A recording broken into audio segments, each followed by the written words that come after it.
আজকের পর্বে পরবর্তী ঘটনা আমি আরেকটা ছোট ঘটনা আপনাদের সাথে শেয়ার করবো এখন, এবং এই ছোট ঘটনাটাও গ্রামের একটি ঘটনা।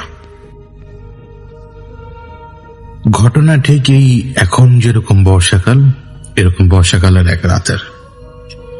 কালেম মিয়া লঞ্চ থেকে যখন নামেন তখন রাতের প্রায় 10টা-11টা বাজে, আর ঘাটে তখন হাতে গোনা কয়েকজন মানুষ। বৃষ্টি ছিল কিন্তু তখন ছিল না, আর বাতাসের ভেতরে এক ধরনের ভার আছে।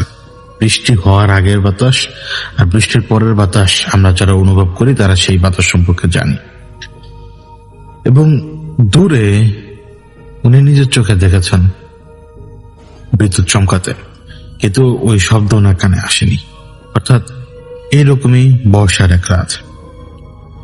এখন কাঠের ওই পাটাতন অনেক জায়গায় থাকে, কিন্তু ওইরকম কোনো পাটাতন ওই জায়গায় নেই। পুরোটাই মানে যেরকম লোকাল ঘাট হয় ওরকম লোকাল ঘাট। ওনার ব্যাগটা উনি ওনার কাঁধে নিয়েছেন, গ্রামে বেড়ে যাবেন আর কি। এখন একটা জায়গায় একটা হ্যাজাক বাতি জ্বালানো ছিল। এখন ওই হ্যাজাক বাতিটা না ঝাঁকি মারছিল, ঝাঁকি। তো হয়তো লিক বা অন্য কোনো কারণে ভেতরে হয়তো পানি ঢুকতে পারে। তো ওই ঝাঁকিটা দিচ্ছে, এর ভিতরে ভিতরে লঞ্চ আবার ছেড়ে ওই জায়গা থেকে সরে যায়। যে লঞ্চকে একটু ধাক্কা দেওয়া লাগে অনেক সময়, ওই সামনের দিক দিয়ে কয়েকজন মিলে ধাক্কা দিয়ে বেশ লাদা হয়ে গেল, তারা লঞ্চ ছেড়ে দিয়েছে। এখন এই কালেম মিয়া দাঁড়িয়ে আছেন, হেঁটে যে যাবেন, বৃষ্টির কারণে কিন্তু পরিস্থিতি আগে থেকে রাস্তার খারাপ। অপেক্ষা করছেন যে হয় তিনি এখানে রাত কাটাবেন, আর যদি কোনো ব্যবস্থা হয় বা কয়েকজন লোক যদি আবার আসে কোনো লঞ্চে, ওই হিসেবে আলাপ আলোচনা করে রওনা দিবেন। এটা গ্রামের মানুষের জন্য কঠিন না। যারা গ্রামের মানুষ সেভাবে যাতায়াত করেন তাদের জন্য এটা একদম সহজ। একটা রিক্সা আসে, কোথা থেকে আসছে এটা উনি কিন্তু খেয়াল করেন নাই। মানে হঠাৎ উনি দেখলেন যে রিক্সাটা দাঁড়ানো।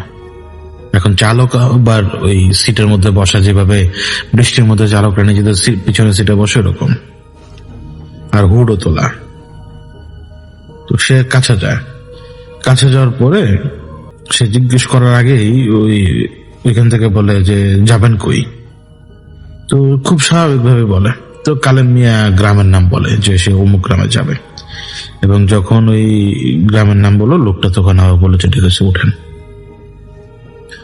কালেম মিয়া তো উঠে বসলো, সিট ভেজা যেরকম হয় ওরকম। এই সামনে কিছুটা অংশ একটু ভালো রাস্তা, ইট দিয়ে একটু কোন রকম ঠিকঠাক করে রাখা। তো দোকানপাট দিয়ে একটা খোলা ছিল, ওই যেরকম হয় পরিবেশ ওরকম। এবার রাস্তা না আস্তে আস্তে মানে সরু হওয়া শুরু করলো। মানে সরু হওয়া বলতে সংকীর্ণ হতে শুরু করলো, চড়া রাস্তা না। তো রাতের বেলা তো ঠান্ডা লাগে, তো ব্যাগ থেকে কাপড় বের করে নিচে গায়ে দিয়ে রাখছে। রিক্সাও চলতেছে, ওইটা একটা বাতাস আছে, আবার যে পরিবেশ একদম পুরোপুরি ঠান্ডা। তো ওই ভেতরে ঘুম ঘুম না অবস্থা তার, এই আরামের ভেতরে জিজ্ঞেস করলো যে কত দূর মিয়া ভাই। উনি রিক্সা চালককে জিজ্ঞেস করে। তো এখান থেকে উত্তর আসে যে আছে, মানে আরো দূরে আসা। এখন কালেম মিয়া চোখে প্রায় ঘুম। এখন ওই সামনের দিকে মানে এক ধ্যানে তাকিয়ে থাকতে থাকতে চোখ লেগে আসে, আবার চোখ খুলে তার একবার প্রায় ঘুম চলে এসেছিল, এবং কাঁচা ঘুম ভেঙে যাওয়ার মতো অবস্থা হয় তার। তো রিক্সা মানে যিনি চালাচ্ছেন ড্রাইভার, উনি একটু খেয়াল করলেন যে একদম চুপচাপ, বেশি কথাবার্তা বলে না। দেখলেই কেমন জানি মনে হয় যে একদম স্টিফ ফার্ম হয়ে আছে, মানে যেরকম মানুষ টাইট শক্ত হয়ে বসে থাকে ওরকম। এবং ওই সময় বৃষ্টি শুরু হয় আবার। প্রথমে যেরকম টুপটাপ এবং কয়েক সেকেন্ডের মধ্যেই একেবারে ঝাঁপ দিয়ে পড়ে পানি, মানে বৃষ্টিটা আর কি এরকম নামে। এখন কালেম মিয়া ওই অবস্থা, যেহেতু যে একটু হেলান দিয়ে বসছিলেন, আশপাশ থেকে পানি আসে, তো সে সোজা বসে। এখন রাস্তার দুই পাশে না বাড়ি ঘর এখন কমা শুরু, একটু পরে ধান ক্ষেত আসে, তারপরে আবার জঙ্গল শুরু হয়। উঁচু গাছপালা যেরকম হয় না, ডালপালা মাথার উপরে থাকে এরকম। এবং বৃষ্টির শব্দ, পাতার মধ্যে বৃষ্টির পানি পড়ার শব্দ, ঝুমঝুম শব্দ, আবার গায়ে হালকা হালকা ছিটা লাগে আশপাশ থেকে। মানে এই পরিবেশটা ওনার কাছে হুট করে অচেনা লাগলো। এই রাস্তা দিয়ে তো তিনি আগে যান নাই এরকম তার মনে হলো, কারণ গ্রামে বড় হওয়া মানুষ এরকম রাস্তায় তো উনি যাতায়াত করেন না কোনো সময়। ওইটা যখন সেন্স করলেন তখন তিনি জিজ্ঞেস করলেন এটা কোন রাস্তা। তো জবাব আসেনি সাথে সাথে ইমিডিয়েট। আবারও যখন জিজ্ঞেস করছে তখন ও এটা সহজ রাস্তা, এইভাবে আর কি কথাটা বলে রিক্সা চালক। তো কালাম মিয়া কিছু বলে না। মনের ভিতরে অনেক রকমের কথা জমা থাকে এই সমস্ত মানুষের। তাদের মাথার ভিতরে গ্রামে এই মুহূর্তে নিজের ঘর, নিজের বিছানা, এই সমস্ত জিনিস ঘুরছে, কিন্তু এই শর্টকাটের ব্যাপারটা মাথায় বেশি নেননি। ওনার কানে না ঝিঝি পোকার ডাক আসে।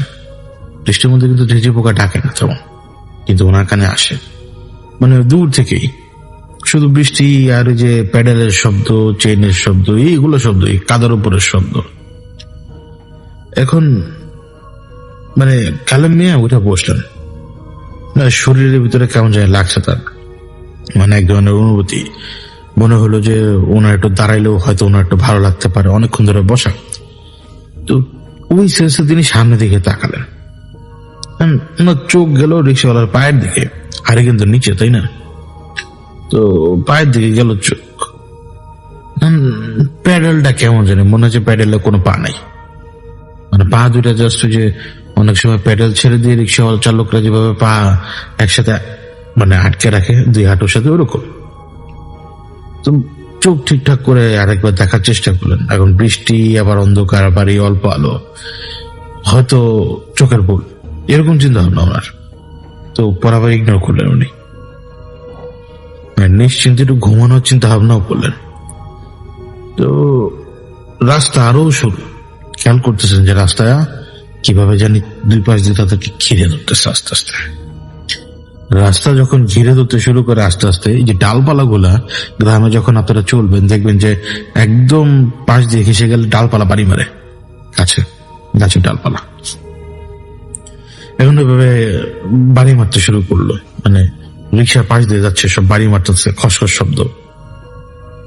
এখন ব্যাগটা নিজের কাছে আর একটু টাইট করে রাখলেন, ভিতরে একটু ডর লাগলো। আচমকা রিক্সা কিছুর সাথে বাড়ি খাওয়ার মতো যেরকম হবে ওরকম একটা মানে বাড়ি খেলো বা কিছু একটা হলো, রিক্সা প্রচন্ড জোরে কেঁপে উঠছে। তো কেঁপে ওঠার পর মানে এই অস্থির কন্ডিশনের ভিতরে তার নজরে আসলো রাস্তার মধ্যে কি জানি লম্বা একদম আড়াবাড়ি রাস্তার উপরে পড়ে আছে এরকম। তো চিন্তা করতে করতে একটা জিনিস তার ভিতরে মানে ধাক্কা দিল, তা হচ্ছে মানে খারাপ কোনো কিছু কিনা। আবার রিক্সাওয়ালাও কিন্তু নড়ে না, দুজনে কিন্তু বসা একদম। উনি তো এদিক ওদিক তাকিয়ে মানে রিক্সা চালক কিছু বলতে যাবেন, ওই সময় রিক্সাওয়ালা ধীরে ধীরে নিজের ঘাড় ঘোরায়, মানে একেবারে ভৌতিক ঘটনার মতো। মানে কালাম মিয়ার দিকে না, আসলে পেছনের অন্ধকার যে সাইড গুলা, গাছটা গুলো, ওই দিকে সে তাকায়। এবং তাকানোর পরে সে আস্তে করে বলে নাইবেন না, মানে সে বলে আর কি নাইবেন না। তো এরপরে সে বলে বসে থাকেন। যখন এই কথাটা বলে সে নেমে গেল রিক্সা থেকে। কালাম মিয়ার অবস্থা খারাপ হয়ে গেছে হুট করে, এবং এই সময় তার নজর আসলো ওই জারারি করে রাখা জিনিসটার দিকে। ওনার তো কলিজার মধ্যে ধুপ ধুপ করতে শুরু করে দিয়েছে, কারণ উনি তো দেখতে পাচ্ছেন সামনে আড়াআড়ি অবস্থায় কি পড়ে আছে। এখন ওই রিক্সাওয়ালা তো রিক্সা থেকে নেমে নিচ থেকে হারিকেনটা নিয়ে ওই সামনের দিকে গেল। এই অবস্থায় হারিকেনটা ধূপ করে নিভে গেছে। তো যখন ধূপ করে নিভে গেছে, চারপাশ কিন্তু একেবারে পিচ ডার্ক, একদম অন্ধকার। তো এই অন্ধকার অবস্থার ভিতরে, এই অন্ধকার অবস্থা কিন্তু বের হওয়া লাগবে। তো এই বের হওয়ার জন্য রিক্সা চালক ওনার কাছে এসে জিজ্ঞেস করলেন, মেসের কাঠি আছে আপনার কাছে? মানে একদম ঠান্ডা হবে, সহজ সরল বোকা মানুষ। ওই অবস্থাতে কিভাবে জানি ব্যাগের ভেতরে, ব্যাগের একদম ফ্রন্টে ছোট জায়গার ভিতরে ম্যাচের বক্স ছিল, দুটা ম্যাচের বক্স ছিল ওনার। তো ওইখান থেকে একটা বের করে কোন রকম ধরায়। তো ওই হারিকেন জ্বলে ওঠে, একদম হলুদ আলো, মানে যেরকম হওয়ার দরকার ওরকম। এবার লোকটা সামনের দিকে যায়, ওই যে নিচে যে পড়ে আছে তার কাছে। কোনো তাড়াহুড়া নাই, কোনো কিছু নাই, ধীরে সুস্থে মানে পর্যবেক্ষণ করার মতো ব্যাপার। তখনই ডান পাশের জঙ্গলের ভিতর থেকে একটা শব্দ হয়, মরমর করে ডাল ভেঙে পড়ার শব্দ। মানে এমন একটা ডাল ভেঙে পড়লো, মানে এত ভারী আশেপাশে কোথাও, মানে চমকে উঠলেন এই মানে কালাম সাহেব। কিছু তো দেখা যায় না, অন্ধকার না চারপাশ, অন্ধকারের ভিতরে তো অন্ধকারের দানবই মনে হয় সবাইকে। বা পাশেও একটা শব্দ হলো, একটু পরে আরেকটা ডাল পড়লো, মানে ঠিক আগেরটার মতো কিন্তু কাছাকাছি। উনি ওনার গলা কাঁপতে শুরু করে এবং ওই কাঁপা গলা অবস্থা উনি ওই রিক্সা চালককে ডাক দিয়েছিলেন। আর ওই রিক্সাওয়ালা সে মানে ওই ঝুঁকা দেখতেছে, ওই বডিটাকে ঝুঁকে সে দেখতেছে, মানে অ্যাজ ইফ ওইটা খুবই দরকারি কোনো কাজ যেটাকে সে ইন্সপেকশন করছে ওই সময়। আর ওই সময় জিনিসটা ঘটলো, ওই যে আকারটা, ওই যে লাশের মতো জিনিসটা যেটা ওই রিক্সাওয়ালার সামনে এখন, ওটা নড়লো না, আসলে এটা গড়িয়ে গেল মাটির উপর দিয়ে যেভাবে আসতে, মানে কেউ যেন পিছন দিক দিয়ে টান দিয়ে সরিয়ে এলো রিক্সাওয়ালাকে একদম পাশ কাটিয়ে। লোকটা কিন্তু এখানে দাঁড়ানো, অথচ ওই জিনিসটা তার গা ঘেঁষে গড়িয়ে গেল। মানে লোকটাকে এড়িয়ে যাওয়ার জন্যই যেন হয়তো এই কাজটা সে করলো, এবং যে পথ নিল ওটা সোজা কালেম মিয়ার দিকে, মানে কালেম মিয়ার দিকে আসতে শুরু করলো গড়ায় গড়ায়। কালেম মিয়া নিজের চোখে তো দেখে মানে সহ্য করতে পারেনি প্রথম কয়েক সেকেন্ডে। তারপরে জিনিসটা যখন আরেকটু কাছে আসলো, মুখটাও ঘুরলো, মুখ বলতে যে প্রায় যে জায়গার মধ্যে কোনো কিছু নাই, এমন একটা চেহারা ওই এক পলকে যেটা মনে হয়েছে অত্যন্ত বিভৎস, কিন্তু ব্যাখ্যা নাই, শুধু বিভৎস আর কি। কালেম মিয়ার মুখ যে শব্দ তো বেরই করতে পারেনি উনি লাফ দিল রিক্সা থেকে। মাথার মধ্যে কি ছিল এটা উনি নিজেও জান না, ওনার শুধু এটুকু মনে আছে ওনাকে খাওয়ার জন্য কেউ আসছে, ওই লাশটা ওনাকে হয়তো খাওয়ার জন্য আসছে। ওদিকে রিক্সাওয়ালা চিৎকার করে বললো যে নামতে বলছিলাম না আপনারা, নামতে না করছিলাম না, নাইমেন না বলছিলাম না, এরকম। কালেমে তো কোনো কিছু শুনেই নেই, ইনি দিয়েছেন দৌড়, কোন দিকে জানেন না উনি নিজেই, শুধু দৌড়। মানে ওনার নিয়ত একটাই, ওই দানব থেকে ওনাকে দূরে ভাগা লাগবে। কাদার মধ্যে ডেবে যাওয়ার মতো অবস্থা হয়, বৃষ্টিতে চোখে মুখে পানি আশ্রয় পড়ে, ডালপালার সাথে বাড়ি খায়, মানে গ্রামে যেভাবে আপনি দৌড়াবেন জঙ্গলের ভিতরে যে অবস্থা হওয়ার ওই অবস্থা হয় ওনার। তো তোর মতো ফুরায় আসে মানুষের। তো পেছনে ডাল ভাঙার শব্দ আসতেছে, যেন কেউ তার পেছনের দিকে দৌড়াচ্ছে। ওই দানবের মতোই লাগে তার, ঠিক ওই দৌড়ের একটা গতি। উনি কি তার পেছনের দিকে আবার তাকালো না, উনি এবার আবার দৌড় দিল। একটা শিকড়ের সাথে বা কোনো কিছুর সাথে ওনার পা আটকে যায় এবং উনি যে হুমড়ি খায় পড়ে সামনে। এখন মাটির মধ্যে বাড়ি খেয়ে মুখ টুক মানে বিশ্রী একটা অবস্থা, ওই অবস্থায় উঠে দাঁড়ায়। তখন খেয়াল করে যে তার পেছনে আর কেউ নাই, কেউ তাকে দাবড়ানি দিচ্ছে না এখন।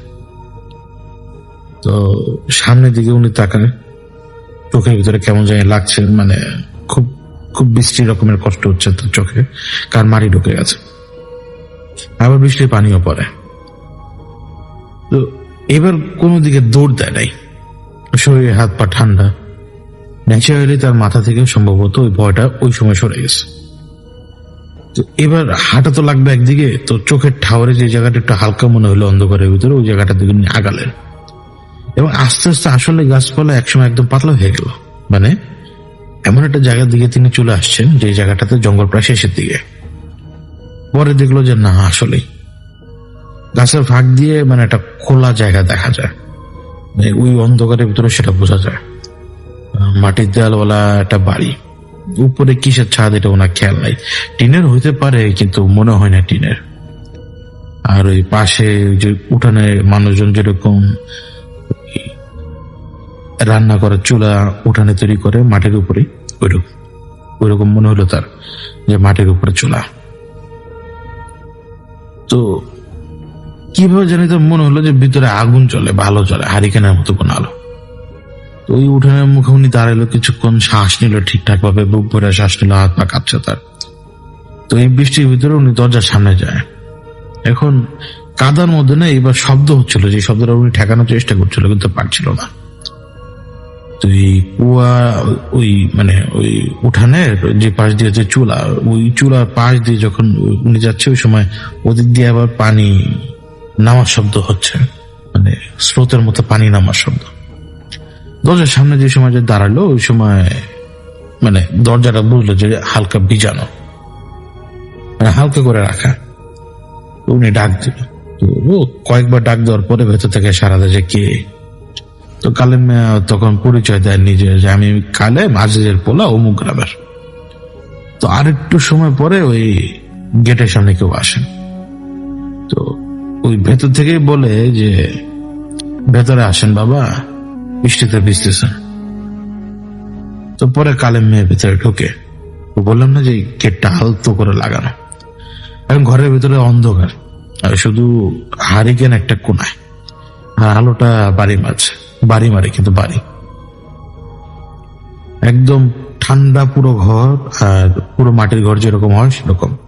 ঘরের মাঝখানে একটা চৌকি আছে, আর তার পাশে ওই বুড়ি বসে আছে মাটিতে, মানে হাঁটু ভাঁজ করে বসে আছে, ওখানে সাদা শাড়ি একদম। তো চৌকিতে কেউ শুয়ে আছে চাদর মুড়ি দিয়ে, মাথা থেকে পা পর্যন্ত তার ঢাকা। তো বুড়ি তাকে বসতে বলে। তো ওই যে ধরনের মোড়া থাকে না, ওই ধরনের মোড়াতে বসতে পারে, টুলে আর কি। তো কাশেম মিয়া বসলেন, পুরোপুরি ভেজা একটা মানুষ। একটু রিলিফ পেলেন উনি, এবং অশান্তিও লাগতেছে তার ভেতরে। তো বুড়ির দিকে তাকালো, যে বুড়িদের চেহারা যেরকম হয় এরকমই, কিন্তু একটু কেমন জানি উজ্জ্বল উজ্জ্বল মনে হচ্ছিল তাকে। বুড়ি তাকিয়ে আছে না চৌকিটার দিকে, নিঃশব্দে কাঁদতেছে সে, এটা বোঝা যায়। নিঃশব্দে ফুপানো কান্নাটা বোঝা যায়। কালেম মেয়ের অশান্তি লাগলো এই জিনিসটাতে। কি বললো, মানে কি বলবে এটাও তিনি বুঝতে পারতেছেন না। তো এই কান্নাটা না হুট করে ইন্টেন্সিফাই হলো, একটু বাড়লো। এখন বুড়ি আমার পোলা মানে এরকম ভাবে কান্না করতেছে, আমার একমাত্র পোলা। তখন কালেম মিয়া জিজ্ঞেস করলো যে কি হয়েছে বলে। তো বুড়ি কথা যেভাবে বললো, কথা হচ্ছে একদম অ্যাজ ইট ইজ, মানে ওই কালেম মিয়ার মনে আছে। এমনই এক রাত ছিল যে এইরকম রাত্রে এরকম বৃষ্টি। তো তার ছেলে মানে তার পোলা হাটে গেছিল ধান বেচতে, ফিরতি পথে দেরি হয়ে গেছিল তাদের, রাইত অনেক। ও তো জানতো না যে ওই রাস্তায় রাইতে একলা যাওয়া ঠিক না। তো কিন্তু কি করব, ঘরে তো আমি একলা, তা বাপ মরছে তো বহু আগে। রিক্সা করে আসতেছিল, রাস্তার ওই মোড়টার কাছে যেখানে বড় একটা গাছ আছে সেখানে ডাকাত পড়ছিল 3 জন। রিক্সা থামাই দিয়েছিল রাস্তার মাঝখানে গাছের ডাল ফালায়া। যখন এই কথাটা শুনলো গাছের ডাল ফালায়া, ওনার আবার এই যে একটু আগে ওই যে রাস্তায় আড়াআড়ি যে জিনিসটা পড়ে থাকার স্মৃতিটা, এইটা ওনার বুকের ভেতরে চিলিক মেরে উঠলো আবার। তো বুড়ি তখন বলতেছে রিক্সাওয়ালারে প্রথমে মারছিল, প্রথমে রিক্সাওয়ালারে দা দিয়ে কোপ দিছে। লোকটা একটা শব্দ করতে পারে নাই, দায়ের কোপের কারণে মাথার খুঁড়িটা ফাইটটা গেছে, ফাইটটা একটুখানি মগজও বের হয়ে গেছে। আমার পোলা তখন চিৎকার দিছিল, দৌড়াইতে চাইছিল, কিন্তু কোথায় যাবো, সেদিকে তো জঙ্গল।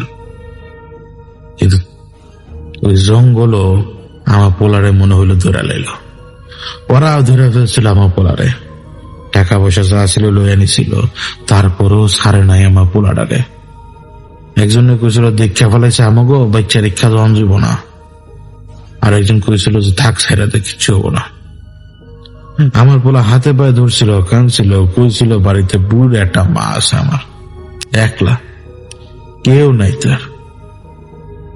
হাসা কথাই কইছে সে, আমার তো কেউ নাই। ওই দিন ওর কথাও কেউ শুনে নেই। তো অনেকক্ষণ ধরে উনি কোনো কথাবার্তা বলা না। তারপরে উনি যে কথাটা হুট করে বললো, কলিম মিয়া ওই কথা একদম কেঁপে ওঠে রীতিমতো। প্রথমে জবা করছিল, এমন ভাবে জবা করছে রাস্তার মাঝখানে, রক্তে ভাইসা গেছে পুরা কাদা সবকিছু। আমার পোলাটারে জবাই করে এমন অবস্থায় রাখছে যে কখনো চিন্তা করতে পারবো না কোনো মা তার গর্ভের সন্তানের এইরকম অবস্থায় দেখবে সে। তারপরে কি করছে জানেন, গয় জবাই করে ফালায় থুয়ে চলে গেছিল, লাশ দুইটা রাস্তায় থুয়ে গেছে মাঝখান দিয়ে। কালেম মিয়া তো ওই রাস্তায় লাশের কথা মনে পড়লো তখন, ওই যে গড়িয়াস আকৃতিটা, তার শরীর তো পুরো বই ঠান্ডা, ওই অবস্থায় তার ওই নজর যায় চোখের দিকে, চোখেতে যে শোয়া সে তার নড়াচড়া করেন। তো বলে নিজে থেকে বলতেছে তখন, কেউ পায় না এই বাবা লাশ। সকালে খবর পেয়ে গেছিলাম আমি, রাস্তায় শুধু রক্ত, কাদায় মিশা রক্ত, লাশ নাই। ওই যে গেল লাশ, কেউ করতে পারে না। দাফন দিতে পারলাম না বাবা, নিজের পেটের সন্তানের লাশটা মাটি দিতে পারলাম না। এটা কোনো মায়ের কবলে থাকে? কালেম মিয়া বসে একদম চুপচাপ শুনতেছে এই কথা। আমি কি বলবে সেটা তিনি নিজেও বুঝতে পারছেন না। ঘরের ভিতরে একটা গন্ধ ছিল, তিনি খেয়াল করলেন এতক্ষণে, মানে ভেজা মাটির গন্ধের নিচে একটা গন্ধ থাকে একটু পচা, তো ওইরকম পচা মিষ্টি একসাথে একটা গন্ধ। তো কালেম মিয়া জিজ্ঞেস করলো, তাহলে দাফন দেন নাই কিভাবে দিবেন, লাশই তো পান নাই। বলি মাথা নাড়লো, তারপরে সে চোখে দিকে তাকালো, এবং মুখের ভিতরে না কেমন জানি একটা অদ্ভুত আসে। জানেন আমি লাশ কবর দিমুকে কেন দিব বাবা, ও তো ফিরে আসছে, এই যে দেখেন। কালেম মিয়ার হাত পা ওই সময় একদম জমে যায়। মানুষের যেরকম ভয় লাগে না, ইমাজিনেশন আগে শুরু হয়ে যায় মাথার ভিতরে, ওই অবস্থা তখন তার। তো সে বলল আর কি, মহিলা বলে তাকে, ওই যে চৌকির দিকে নজর দিল। ওই যখন তিনি কথাগুলো বলছেন তখন চৌকির ভেতরে যে জায়গাটা ঢাকা, ওইখান থেকে কিন্তু হাড্ডি কর্ম করা শব্দ আসছে, মানে হাড্ডি ফুটার। তো বুড়ি বলে, রোজ রাতে ফিরে আসে আমার বাবা, বাইরের রাস্তায় কাজ করে, রিক্সা চালায়, মানুষ পার করে দেয়। যেই রাস্তায় ওরা মারছিল ওইখানেই কাজ করে। কই যাইব আর, এই দুনিয়া তার ওরা ছাড়ে নাই এখনো। কিন্তু মায়ের টান তো আমার ছেলে ভুলতে পারে নাই। তো এই দুনিয়ার মায়া ত্যাগ করেও আমার ছেলে আমার কাছে আসে। এখন কিন্তু মুহূর্তের ভিতরে বৃষ্টি, লঞ্চ ঘাট, রিক্সাওয়ালা, পেডেলে পা না থাকা সবকিছু তার মাথার মধ্যে ঢুকতে শুরু করলো মুহূর্তের ভিতরে। ওইদিকে বুড়ি তো বলতেই আছে বারবার যে প্রত্যেক রাতে ফিরে আসে, প্রত্যেক রাতে ফিরে আসে। কি মনে করে সে যখন চোখের উপরে ওই জায়গাটায় হাত রাখলো, যে জায়গাটায় কেউ শুয়ে আছে, ঠিক ওই জায়গায় হাত রাখতে রাখতে সে বললো, এটা আজকে একটু আগে আইছে, মনে হয় কাউরে সাথে নিয়ে আইছে। তো কালেম মিয়া উঠে দাঁড়ালো। উনি ওনার ভয়ের কারণে শক্তি পাচ্ছেন না। তো উনি বুড়ির কোনো কথা ঠিকভাবে কানে নিতেও পারছেন না। তখন বুড়ি ওনাকে শেষবার শুধু এটুকু বলেছিল, দেখা যাও বাবা, আমার পোলা কত সুন্দর ছিল। তো কালেম মিয়া নাকি না থাক বলতে চাচ্ছিল, কিন্তু কথা নাকি তার মুখ দিয়ে বেরো হয়নি। ওই সময়ের ভিতরে উনি তো যখন কদম দিতে যাচ্ছে, ওই কদম দিতে যে উনি দেখে সামনের দিকে কেমন যেন একটা অবয়ব, আর হাত পা অত্যন্ত ভার তার। এখন চৌকির উপর থেকে চাদর সরাই নিচ্ছে, সাথে সাথে বুড়ি ওই রিক্সাওয়ালার চেহারার মতো, চোখ দুটো শুধুমাত্র বন্ধের বাইরে অন্য কোনো কিছু না। মনে হয় চোখের পাতা একটু কাঁপলো আর কি তার। এখন যে হুমড়ি খেয়ে বললো উনি, এই হুমড়ি খেয়ে বললো, আগে টুল সহ পড়লো, তারপরে দু এক জায়গায় বাড়ি খেলো।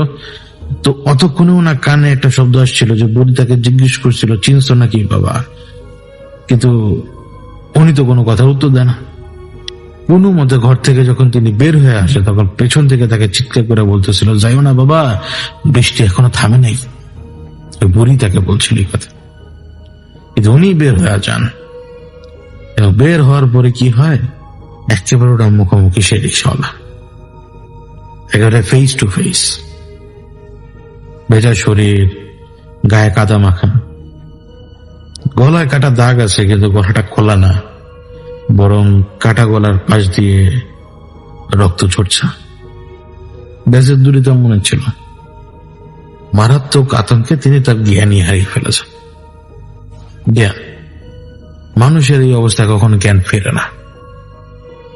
তো এই অজ্ঞান অবস্থায় তাকে উদ্ধার করে অনেক পরে, মানে উদ্ধার তো করা হয় তাকে, মানে ওই দিন, মানে ওই রাত পার করার পরে যে দিনটা আসে সেই দিনের বিকাল বেলার মধ্যে তাকে উদ্ধার করা হয়। কিন্তু তার হুশ আসে আরো অনেকদিন পরে, 3-4 দিন পরে তার হুশ এসে, প্রচন্ড জ্বর ছিল তার, ওই কবিরাজি দেওয়া হয়েছে, কত কিছু করছে তারা, কিন্তু তারপরও তার অনেক সময় লাগে ফেরত আসতে।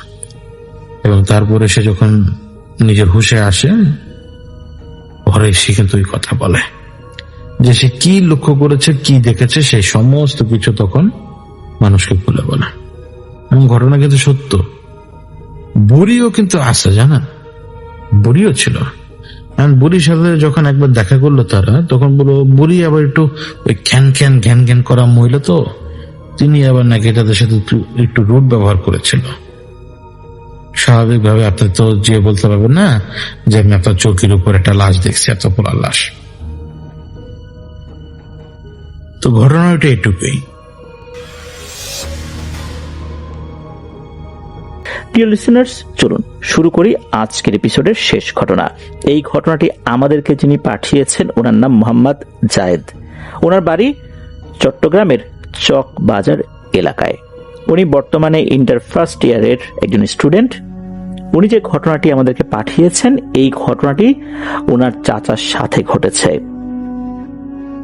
উনি যে ঘটনাটি পাঠিয়েছেন, এই ঘটনাটি মূলত ঘটেছিল, বা এটা সূত্রপাত হয় 2020 সালের সেপ্টেম্বরের 15 তারিখে। ওনার চাচা, যার নাম হচ্ছে জামাল, উনি কিন্তু টেকনাফে একটা দোকান দিতেন বা দোকান চালাতেন। মোটামুটি ভালোই চলতো দোকানটা। বাড়িতে আসা যাওয়া কম করতেন, ব্যবসায়িক কাজে বেশি মনোযোগী ছিলেন, আর নামাজের ক্ষেত্রে অত্যন্ত সতর্ক ছিলেন। 5 ওয়াক্ত নামাজ উনি সব সময় টাইম টু টাইম পড়ার চেষ্টা করতেন। যেহেতু বাড়িতে কম আসতেন, তো একবার পরিকল্পনা করলেন যে যাই, বাড়ি থেকে কয়েকদিন ঘুরে আসি। ওই চিন্তা থেকেই উনি 2020 সালের সেপ্টেম্বরের 15 তারিখে বাড়িতে আসার উদ্দেশ্যে রওনা হলেন। বাসের টিকিট কেটেছিলেন রাত 11টার দিকে, একটা বাসের আর কি। আর ফোনে তো কথাবার্তা হচ্ছিল, যেহেতু বাড়িতে আসবেন নিজের বাবার জন্য, অর্থাৎ এই যে জায়েদ ভাইয়ের দাদুর জন্য কিছু মাছ কিনেছিলেন। এরপর এই জায়েদ ভাই বা পরিবারে অন্য যেই বাচ্চারা ছিল তাদের জন্য কিছু চকলেট কিনেছিলেন। যেহেতু বেশ কিছুদিন পর বাড়িতে আসছেন, কিছু তো নিয়ে যেতে হবে। রাত 11টার দিকে উনি যখন গাড়িতে উঠেছেন, তখনই জানালেন যে গাড়িতে উঠেছেন, গাড়ি ছেড়েও দিয়েছে। এদিকে দাদু তো মোটামুটি নিশ্চিত ছিলেন যে ঠিক সময় মতো উনি বাড়িতে চলে আসবেন। রাত 12:30টার দিকে অন্য একটা নাম্বার থেকে ফোন আসে। কণ্ঠটা মেয়েলি ছিল, একটা মেয়ের গলায় কেউ একজন কথা বলছে। এটা মেয়েই ছিল বলা চলে। তখন উনি বলেন যে যদি জামালকে পেতে চাও তাহলে 5 লাখ টাকা দিতে হবে। তখন তো পরিবারের সবাই চিন্তা করেন যে হয়তো বা কোনো ডাকাত বা ছিনতাইকারী ধরে ফেলেছে তাকে। যেহেতু উনি ব্যবসায়ী, তার দিকে কারো নজর থাকতেই পারে। তখন এই যে জায়েদ ভাইয়ের সেজু চাচা, যার নাম হচ্ছে আনোয়ার, তখন উনি চিন্তা করলেন যে এত দ্রুত এই রাতের মধ্যে 5 লাখ টাকা উনি কোথায় পাবেন। সকাল হলেও না হয় মানুষের কাছ থেকে ধার কর্য করে বা ব্যাংকে যতটুকু যৎসামান্য যা আছে এগুলো তুলে ম্যানেজ করা যাবে, কিন্তু এত রাতে কিভাবে উনি টাকা গোছাবেন। যাক, উনি ওই নাম্বারে আবার কল ব্যাক করেন। করার পর বলেন যে ঠিক আছে, আপনাকে টাকা দেব, পরদিন দিব, এত রাতে তো দিতে পারবো না, তবে একটা শর্ত, তা হচ্ছে এই জামালের কোনো ক্ষতি করতে পারবেন না, আর তার সাথে কথা বলাতে হবে এখনই। কিন্তু অপর পাশ থেকে সেই মেয়েটা বলল যে না, তার সাথে এখন কথা বলানো যাবে না, তবে তার ভিডিও করে দিতে পারবে। এখন সমস্যা হলো কি, যে এভাবে হুট করে না জেনে এতগুলো টাকা পাঠাবেন, আর আদতে উনি কিডন্যাপ হয়েছেন কিনা, এমন তো হতে পারে উনি অন্য কোনো একটা সমস্যায় পড়েছেন, এই সুযোগ নিয়ে কেউ ফোন করে টাকা হাতিয়ে নেওয়ার একটা ধান্দা করছে। এই যে জায়েদ ভাইয়ের যিনি দাদু, উনি ছিলেন একজন হুজুর। হুজুর বলতে গেলে ভালো একজন রাকিও ছিলেন। ওনার অনুগত বেশ কিছু জিনও ছিল। উনি তৎক্ষণাৎ জিনেদের সাথে যোগাযোগ করা শুরু করেছেন। জিনেদের মাধ্যমে খবর নেওয়ার চেষ্টা করছেন যে আসলে ঘটনাটা কি হয়েছে। এর মধ্যে আবার টেকনাফ পুলিশকেও বিষয়টা জানানো হয়েছে, যে নাম্বার থেকে কল করা হয়েছে সেই নাম্বারটাও দেওয়া হয়েছে, তাদেরকে এই বিষয়গুলো বিস্তারিতভাবে বলা হয়েছে। পুলিশ থেকেও আশ্বাস দেওয়া হয় যে তারা তাদের জায়গা থেকে যথাসাধ্য চেষ্টা করবেন। এদিকে পরিবারে নেমে এসেছে শোকের ছায়া। দাদু তো খোঁজ নেবার চেষ্টা করছেন, কিন্তু চূড়ান্ত কোনো সমাধান আসছে না। এদিকে 2 দিন পার হয়ে গেছে, কিডন্যাপারদের কাছ থেকে কিন্তু কোনো ফোন কল আসেনি, পুলিশও কোনো কিছু জানাতে পারে না যে আসলে হয়েছেটা কি। 2 দিন পরে হুট করে এই যে জামাল চাচু বাড়িতে ফেরত আসেন। তাকে দেখে তো সবাই খুবই অবাক হয়ে যান, কিভাবে আসলেন, আর তার পুরো শরীর কাদায় ভেজানো ছিল, মানে পুরো শরীরে কাদা, তার চোখ লাল টকটকে, আর হাতের নখগুলো মনে হচ্ছে ভেঙে গেছে, মনে হচ্ছে কারোর সাথে লড়াই করে এই অবস্থা হয়েছে। চেহারার মধ্যে কেমন যেন একটা অদ্ভুত দৃষ্টিভঙ্গি লক্ষ্য করা যাচ্ছিল। দাদু যখন দেখলেন তখন সবাইকে বললেন, ওকে দ্রুত গোসল করাও, তারপর ঘরে নিয়ে আসো। গোসল করানো হলোরই কিছুই বললেন না, একদম চুপচাপ, কারোর সাথে কথা বললেন না। দাদু কোনো একটা বিষয়ে অনুমান করতে পেরেছিলেন। দাদু কিছু বললেন না, শুধু টেকনাফ পুলিশকে ফোন করে জানিয়েছিলেন যে পাওয়া গেছে, পরবর্তীতে বিস্তারিত তাদেরকে আবার জানানো হবে। কারণ পুলিশকেও তো বিষয়টা জানানো হয়েছিল, যাতে পুলিশ অবগত থাকে যে হ্যাঁ ওনাকে পাওয়া গেছে। দাদু ওই সময়ে ঘরে চলে গেলেন, নামাজ আদায় করলেন। চাচুর রুমে এসে দোয়া পড়ে যখন উনি ফু দিতে গিয়েছেন, তখন হঠাৎ করে এই জামাল চাচু দাদুর গলা চাপ দিয়ে ধরেছেন। হুট করে একটা বয়স্ক মানুষের গলা যদি ইয়াং মানুষ চাপ দিয়ে ধরে, তখন বয়স্ক মানুষের অবস্থা কি হতে পারে। উনি তো গড়গড় শব্দ করছেন, ওইভাবে চিৎকারও করতে পারছেন না বেশি জোরে। বাড়িতে তো অন্য লোকজনও ছিল, তারা কোনোভাবেই ছুটাতে পারছিলেন না। এক হাত ধরে গলা চাপ দিয়ে ধরে দাদুকে শূন্য তুলে ফেলেছেন। 4-5 জন মিলে অনেক চেষ্টার পর, মানে একদম মরমর অবস্থা হয়ে গেছিল দাদুর, তখন ওনাকে ছাড়াতে সক্ষম হন। এর পরপরই এই জামাল চাচা উনি সেন্সলেস হয়ে পড়ে যান। সাময়িক সময়ের জন্য দাদুও সেন্সলেস হয়ে গিয়েছিলেন, তবে সেন্স যখন চলে এসেছে তখন উনি দেখলেন যে তখনও কিন্তু এই জামাল চাচা সেন্স নাই। উনি বললেন যে দ্রুত ওকে দড়ি দিয়ে বেঁধে ফেলো। তাকে দড়ি দিয়ে বেঁধে ফেলা হলো। এরপর দাদা কি করেছেন, উনি একটা ঘরে গিয়েছেন, ওনার যে ঘরটা, দরজা বন্ধ করে দিয়ে উনি কি যেন করছেন। হঠাৎ করে ভেতর থেকে অদ্ভুত টাইপের কিছু শব্দ আসছিল। আর কোনো জিনিস যদি তেলে ভাজা হয়, সেই জিনিসের সাথে যদি পানি থাকে, তাহলে কিন্তু চট চট চট চট শব্দ বেশি হয়।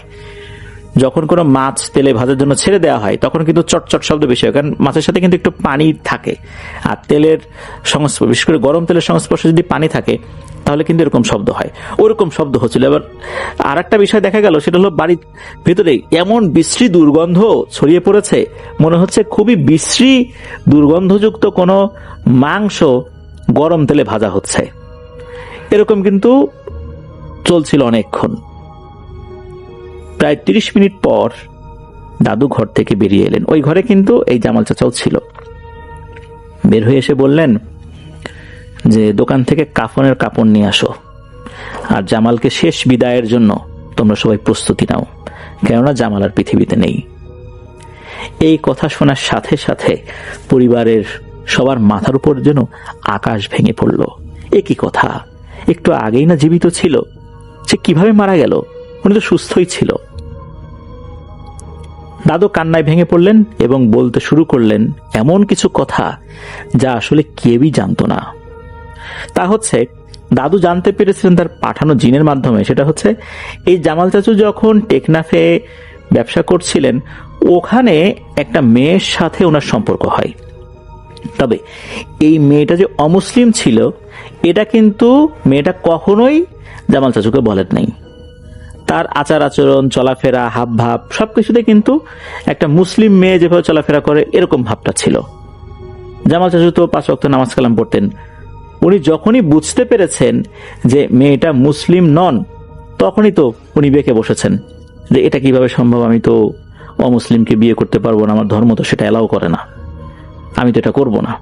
তখন নাকি ওই মেয়েটা ক্ষিপ্ত হয়, এবং ক্ষিপ্ত হওয়ার একটা পর্যায়ে জামাল চাচুর উপরে ভয়ঙ্কর রকমের কালো জাদু প্রয়োগ করে, এবং প্রথমে করেছে বশীকরণ জাদু।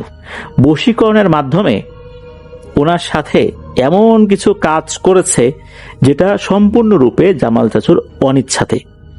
পরবর্তীতে এটা করে ওনাকে ব্ল্যাকমেইল করার চেষ্টা করেছে। জামাল চাচু বলেন, না তো আমার তো এরকম কোনো কিছু মনে পড়ে না। তখন মেয়েটা এমন বান মেরেছে যে জামাল চাচুকে শেষ করে দিয়েছে। তবে এই যে বাসে উনি উঠলেন, কিভাবে হারিয়ে গেলেন, এটা এক রহস্য। বাসে ওঠার পর বাসের ভেতর থেকেই নাকি উনি গায়েব হয়ে গিয়েছিলেন, এমনটাই অনুমান করা হয় আর কি। তো এইটা যখন হলো, তারপর যেটা হয় যে ওনাকে যে নিয়ে গেল, এর পরপরই নাকি জামাল চাচুকে একদম শেষ করে দেওয়া হয়েছিল, কিন্তু লাশটা গুম করতে পারেনি। এই লাশের ভিতরে ভয়ঙ্কর একটা পিশাচ জিনকে ঢুকিয়ে দিয়ে এই বাড়িতে পাঠিয়ে দেওয়া হয়েছে। যখনই দাদুকে সে দেখেছে আর দাদু ফু দিতে গিয়েছে, তখনই দাদুর উপর সে ক্ষিপ্ত হয়েছে। আর জামাল চাচুকে যখন উনি রুমের মধ্যে নিয়ে গেছেন, যখন তদবির করেছেন, তখনই বোঝা গেল আসলে জামাল চাচু আগেই মারা গেছেন। উনি যে জীবিত হয়ে এসেছেন, এটা মূলত তার শরীরের ভিতরে ভয়ঙ্কর একটা পিশাচ, যারা মৃতদেহের মধ্যে প্রবেশ করে ওই মৃতদেহকে মানুষের মতো নাড়াচাড়া করতে পারে। হঠাৎ করে দেখলে বোঝার উপায় নাই যে এই লোকটা মৃত। এই ধরনের পিশাচগুলো খুব শক্তিশালী হয়ে থাকে, আর এদেরকে হাসিল করাও খুব কঠিন ব্যাপার। তো এই মেয়েটা এই ধরনের কাজ করিয়েছে কাউকে দিয়ে, যেহেতু লাশ গুম করতে পারেনি। আরো একটা ভয় ছিল যে যেহেতু এটা কালো জাদুর সাহায্যে করা হয়েছে, দাদু যদি জীবিত থাকেন তাহলে ওই মেয়েটারও সমস্যা হতে পারে, যে কবিরাজ করেছে তারও সমস্যা হতে পারে।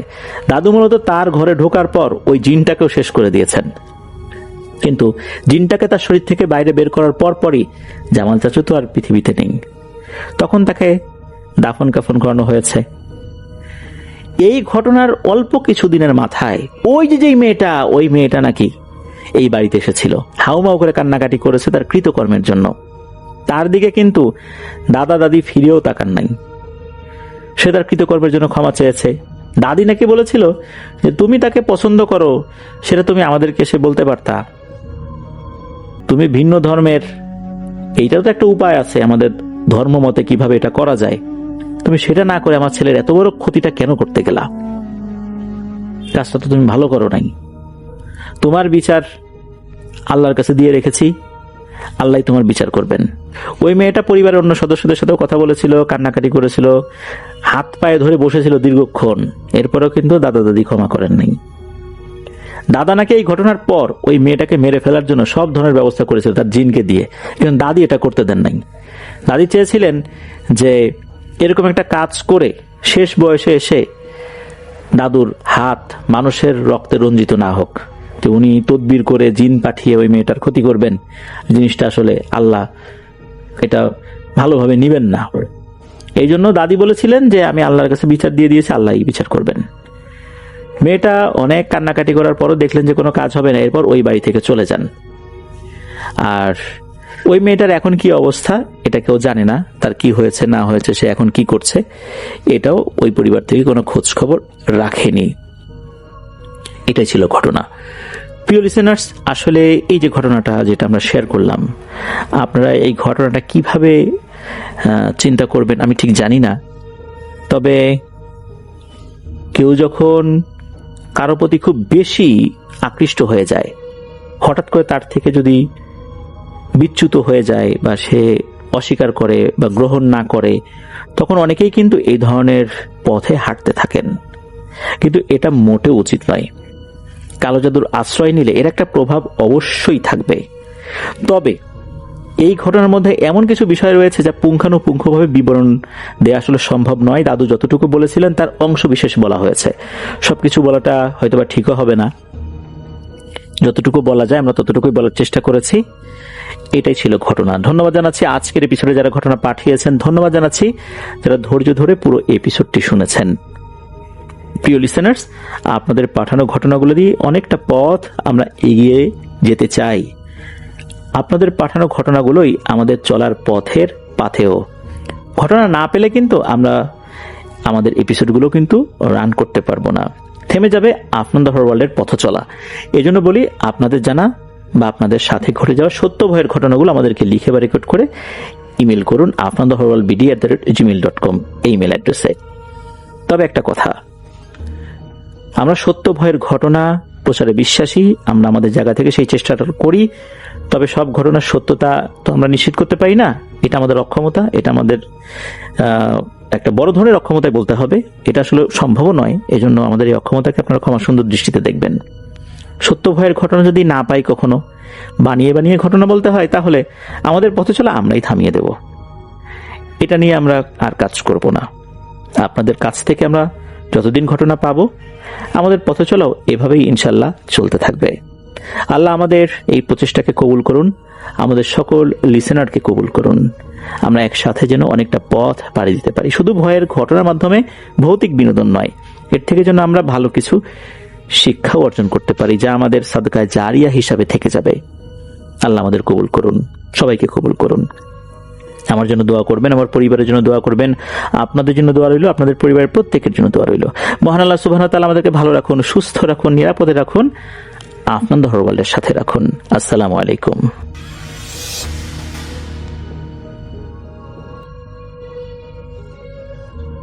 শেষ রাতের অপেক্ষা।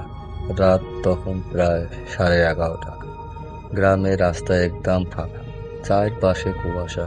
দূর কোথাও একটা কুকুর মাঝে মাঝে ডেকে উঠছে। রাস্তার পাশে পুরনো একটা বট গাছ, তার নিচে ভাঙা একটা ব্রেঞ্চ।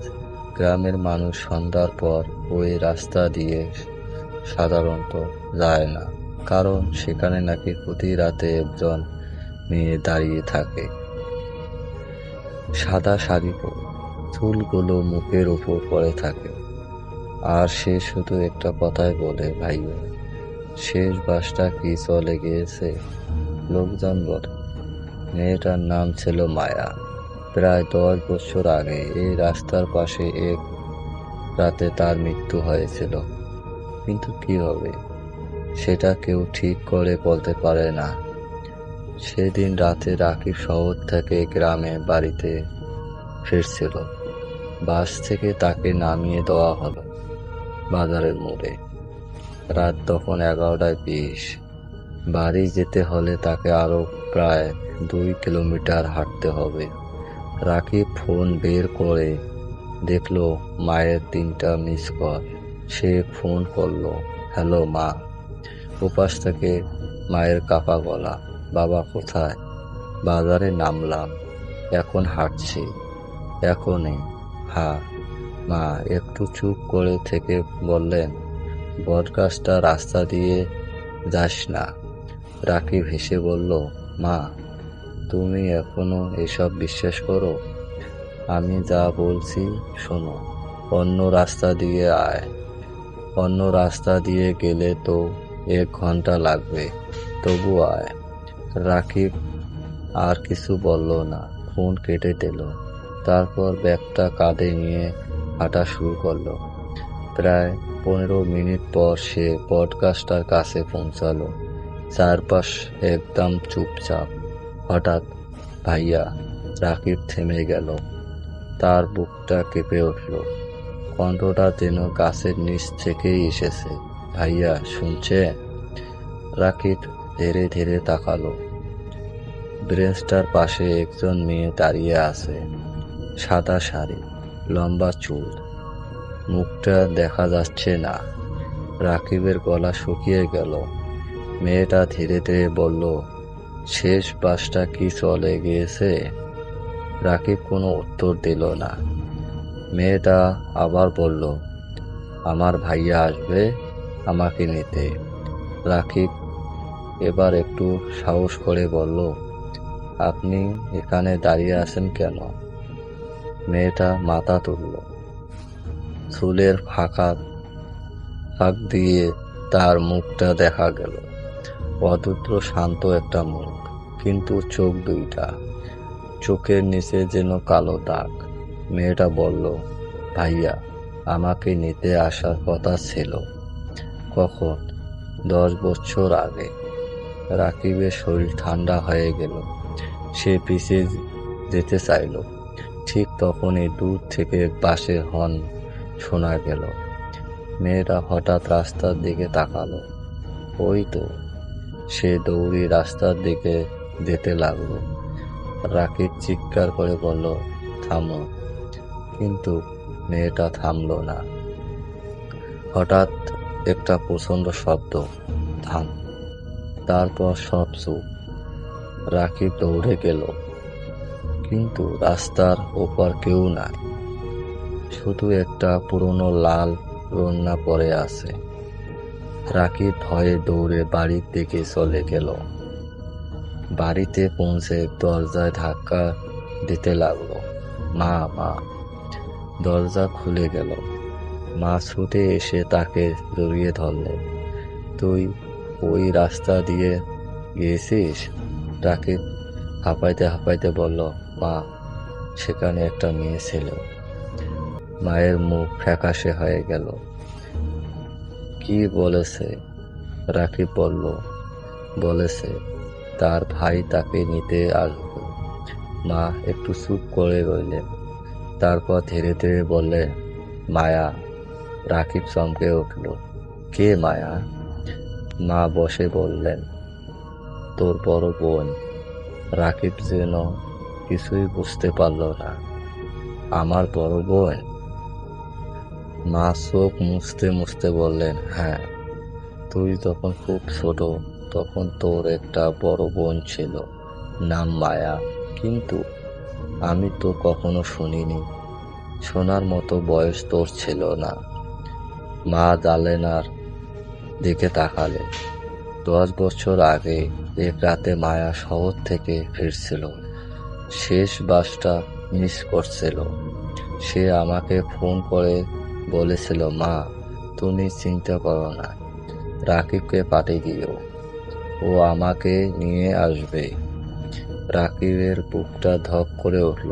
তারপর মা কাঁদতে কাঁদতে বললেন, তুই তখন মাত্র 7 বছর বয়সী। তুই ঘুমিয়েছিলি, তোর বাবা তোকে নিতে যেতে পারেনি। আমি বলেছিলাম, মায়া, একটু অপেক্ষা কর, রাকিবকে পাঠাচ্ছি। মা থেমে গেলেন। কিন্তু কিন্তু কি? সেদিন রাতে বট গাছের কাছে একটা ট্রাক তাকে ধাক্কা দেয়। ঘরের বাতাস যেন হঠাৎ ভারী হয়ে গেল। রাকিব ধীরে ধীরে বলল, কিন্তু মা, আপনি তো বলেছিলেন বাবা তাকে নিতে গিয়েছিল। মা মাথা নাড়ালেন, না। তাহলে? মা রাকিবের দিকে তাকালেন, তুই গিয়েছিলি। রাকিবের চোখ বড় হয়ে গেল। আমি? হ্যাঁ, কিন্তু আমার তো কিছুই মনে নেই। মা বললেন, তুই যেদিন রাতে ঘুম থেকে উঠে জেদ করেছিলি আপু আসবে, আমি আপুকে আনতে যাব। আমি তোকে থামাতে পারিনি, তুই একা বেরিয়ে গিয়েছিলি। রাকিবের মাথা ঘুরতে লাগলো। তারপর মা কাঁদতে কাঁদতে বললেন, মায়া তোকে দেখতে পেয়ে রাস্তার মাঝখান থেকে দৌড়ে এসেছিল। আর তখন ট্রাকটা। মা আর বলতে পারল না। রাকিবের চোখ দিয়ে পানি পড়তে লাগলো। তার কতদিন ভুলে যাওয়া একটা দৃশ্য হঠাৎ মনে পড়ে গেল। একটা অন্ধকার রাস্তা, একজন মেয়ে দৌড়ে আসছে। সে চিৎকার করছে, রাকিব দাঁড়া। তারপর একটা প্রচন্ড আলো, হর্ন, আর মায়ের কণ্ঠ, ভয় পাস না ভাইয়া। রাত তখন প্রায় 1টা। রাকিব জানালার পাশে বসেছিল। হঠাৎ বাহিরে থেকে একটা মেয়েলি কণ্ঠ ভেসে এলো, ভাইয়া। রাকিব ধীরে ধীরে জানালার দিকে তাকালো। বটগাছের দিকে থেকে কুয়াশার মধ্যে একটা সাদা বয়ব এগিয়ে আসছে। মায়া, কিন্তু এবার তার মুখে ভয় নেই, সে হাসছে। রাকিব দরজা খুলে বাহিরে বেরিয়ে গেল। মা চিৎকার করে বললেন, রাকিব, যাইস না। কিন্তু রাকিব থামলো না। মায়া একটু দূরে দাঁড়িয়ে বলল, তুই আমাকে নিতে এসেছিলি? রাকিব কাঁদতে কাঁদতে বলল, হ্যাঁ আপু, অনেক দেরি হয়ে গিয়েছে, আমাকে মাফ করে দাও। মায়া মাথা নাড়ালো, তোর কোনো দোষ ছিল না, আমি তোকে বাঁচাতে পারিনি। তুই তুই তখন ছোট ছিলি। মায়া ধীরে ধীরে এগিয়ে এসে রাকিবের মাথায় হাত রাখলো। এবার বাড়ি যা।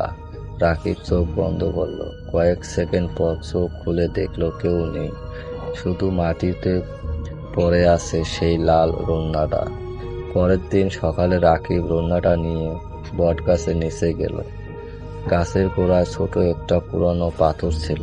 পাথরের উপর লেখা মায়া, যে তোর ছোট ভাইকে শেষবার বাড়ি পৌঁছে দিতে পারেনি। রাকিব হাঁটু গেড়ে বসে পড়ল। তারপর বহু বছর পর প্রথমবার সে তার বোনের নাম ধরে ডাকলো, আপু। কুয়াশার ভেতর থেকে খুব মৃদু একটু কণ্ঠ ভেসে এলো, ভাইয়া। এবার আমি বাড়ি গেলাম। তারপর থেকে আর কোনো রাতে বট গাছের নিচে সাদা শাড়ি মেয়েটিকে দেখা যায়নি। শুধু মাঝে মাঝে গভীর রাতে গ্রামের মানুষ নাকি বট গাছের পাশে দিয়ে যাওয়ার সময় একটা মেয়ের হাসি শব্দ শুনে পায়, আর রাস্তার পাশে একটা ছোট ছেলের কণ্ঠ, আপু। এবার আমি তোমাকে বাড়ি নিয়ে যাব। সামর্থ্য।